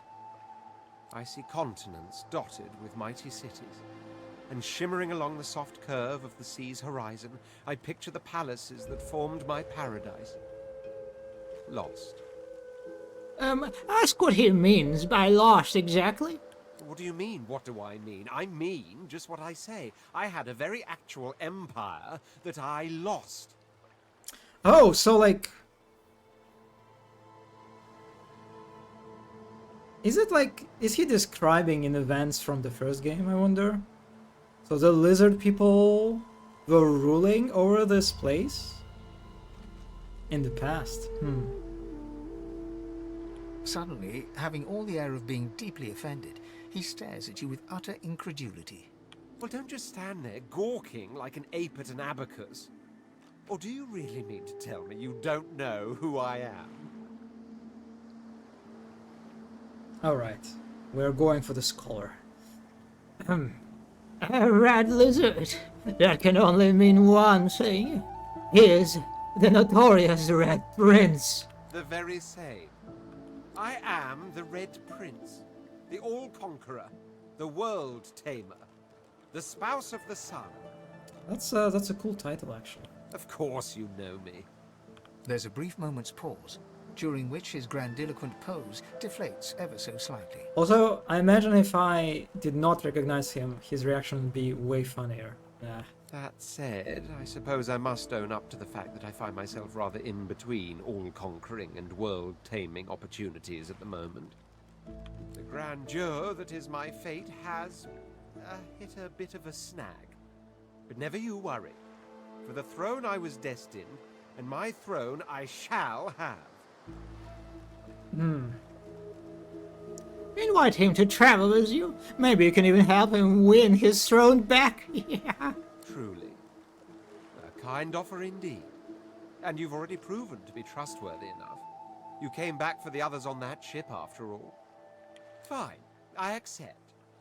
On one condition. For reasons I'll not disclose right now, it is imperative that I should meet with a dreamer. One of the mystics of my kind. Okay, you're already telling me his side quest. I've reason to believe one of them may be present on this island. Promise me we'll look for him, and I'll extend you the blessing of my company. Yeah, promise him. Jolly good. But before you go, tell him that he should probably know you're actually an undead. Oh my word, how you do astound me. Come now, did you really think a handful of linen towels can fool me? But don't worry. I have studied the arcane arts for years, including necromancy and demonology. I do not hold the petty prejudices of common folks. In fact, I prefer the exceptional in all things. Your secret is safe with me. So, now that that's settled, first things first.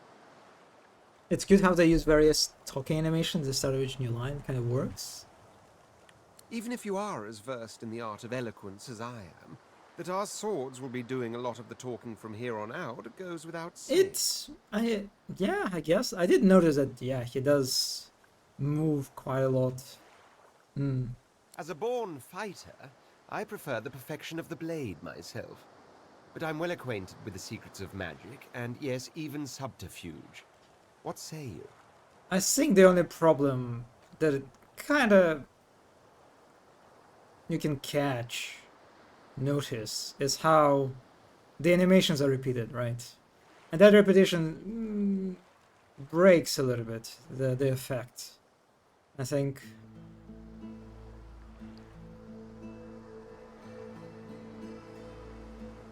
Yeah, let's go for the.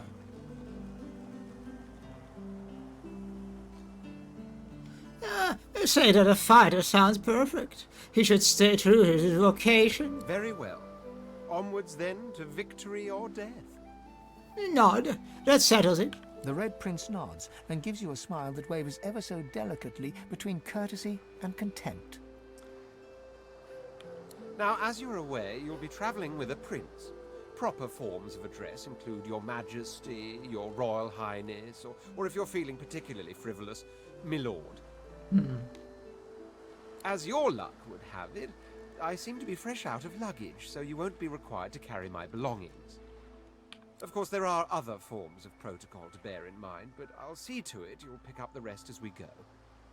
So, without further ado, let us be off. Nice. Right, we got one of the most important characters in our party.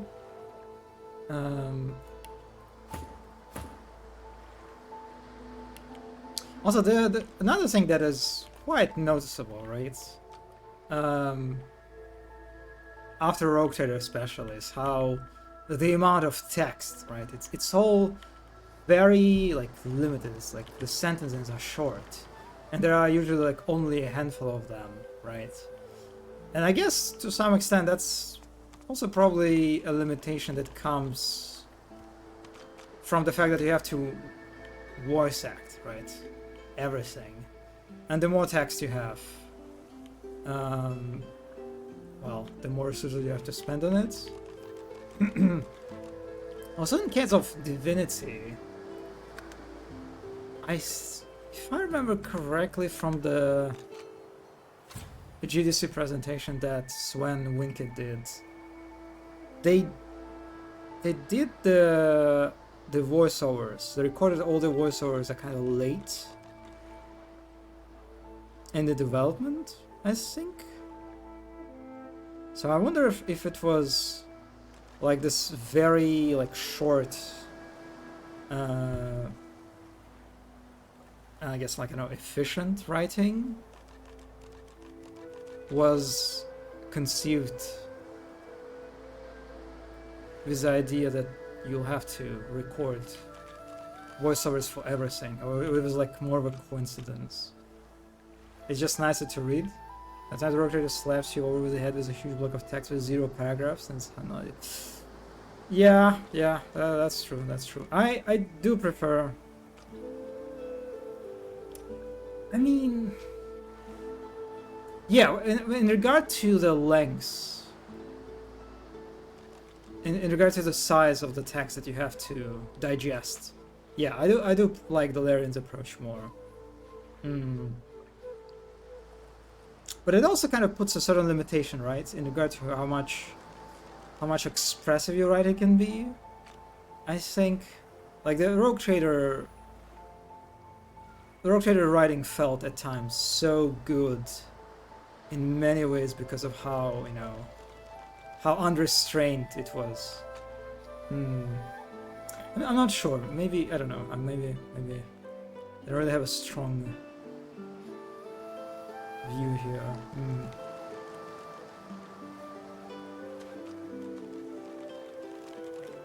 Okay, let me check.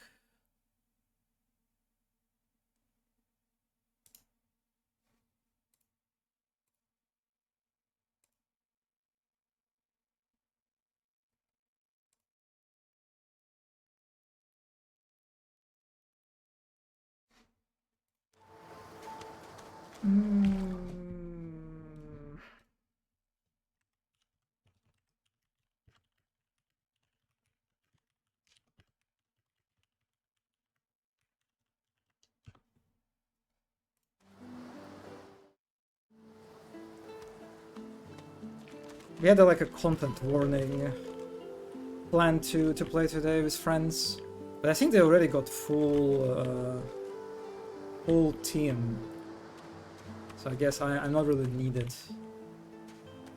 And can stream a little bit longer. Okay, yeah, I think I got distracted by the squirrel, right? But this banner is just God. It's that one banner on the ship that I was fascinated by in terms of the amount of details and ornamentation. This tops it so easily. Like look at this thing on the top. Just like a completely like you wouldn't need that sculpture, right? But they put it. And it's kind of like it's sort of copying the image on the banner, right? In a way. So there's this kind of like this decorative redundancy. It does slay, yeah. But I wonder whose banner that is. Is it the Magisters? I think that's the same banner, right? That on the ship we saw. The Magister, whatever they're called, that faction.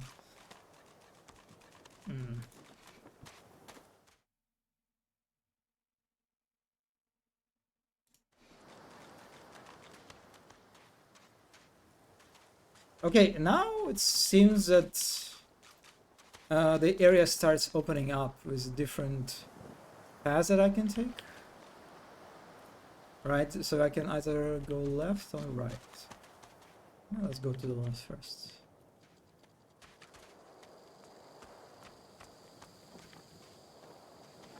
Black cat. Some would see this as an omen. Oh my god, the black cat! The cat's eyes are clouded and grey, but it stares at you with acute intensity.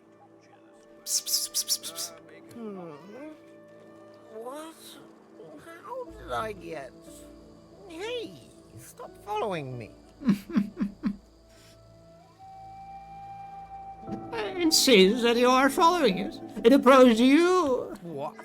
No, that can't be. I can't. Hey, stop following me. The portrait is so cute. All the animal portraits so far were extremely adorable. So,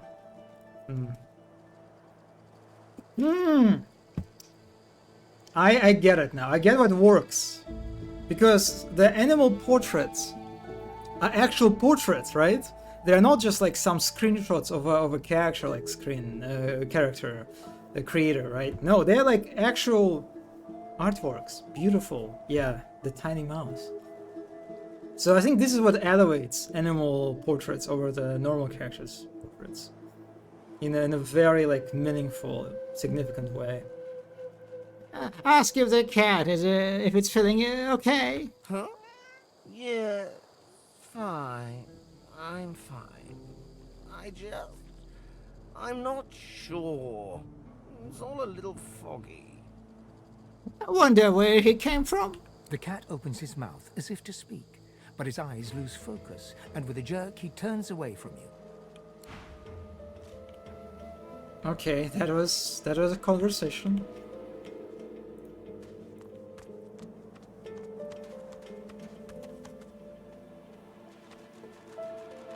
And it's so funny how we have...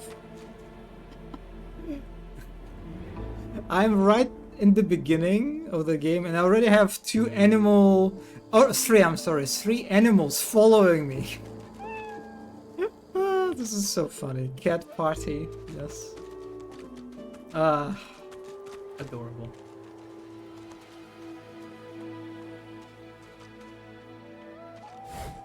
Oh, I see there is something...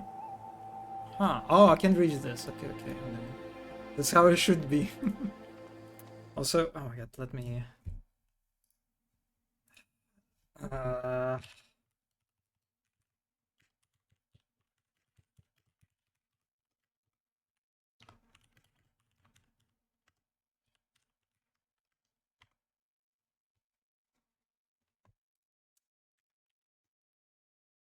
Okay, give me a moment.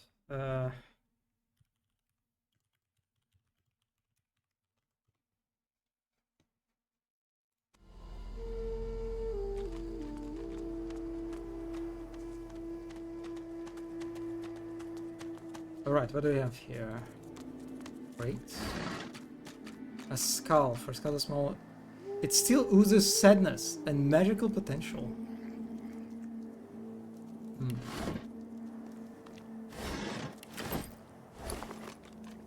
Oh my god, of course they painted a sack, an actual sack.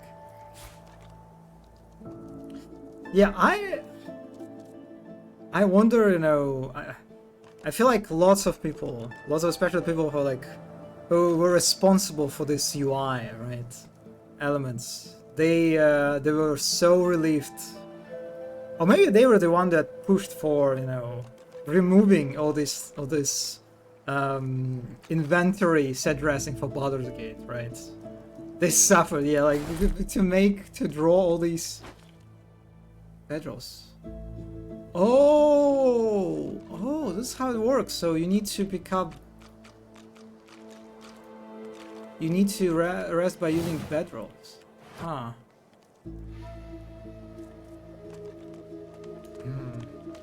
Understood. Wait, is there like a shovel? Wait.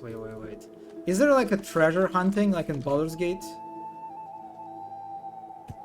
Of course.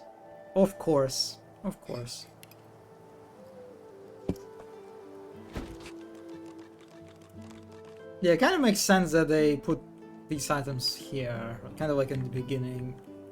So there's a high chance that you would spot it.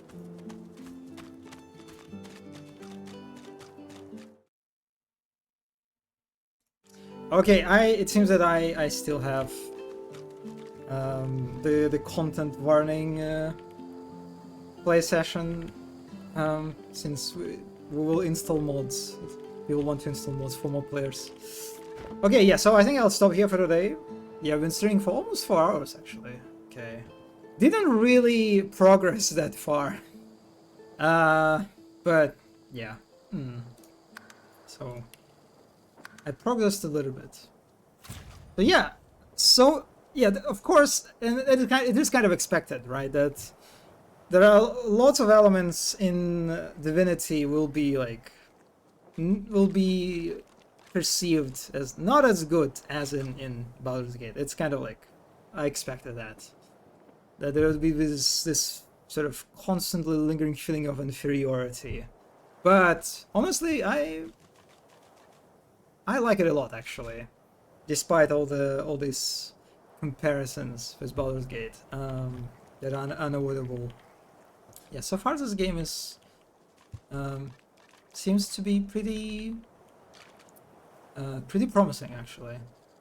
Yes. So yeah, thank you everyone who stopped by. Thank you, Mono, for hanging with me. Appreciate it.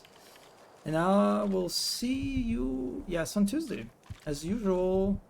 Yeah, I think I will continue the Falvedek playthrough, and hopefully I will finish it on Tuesday. So yeah, thanks again. Have a good rest of your day, and yeah, bye.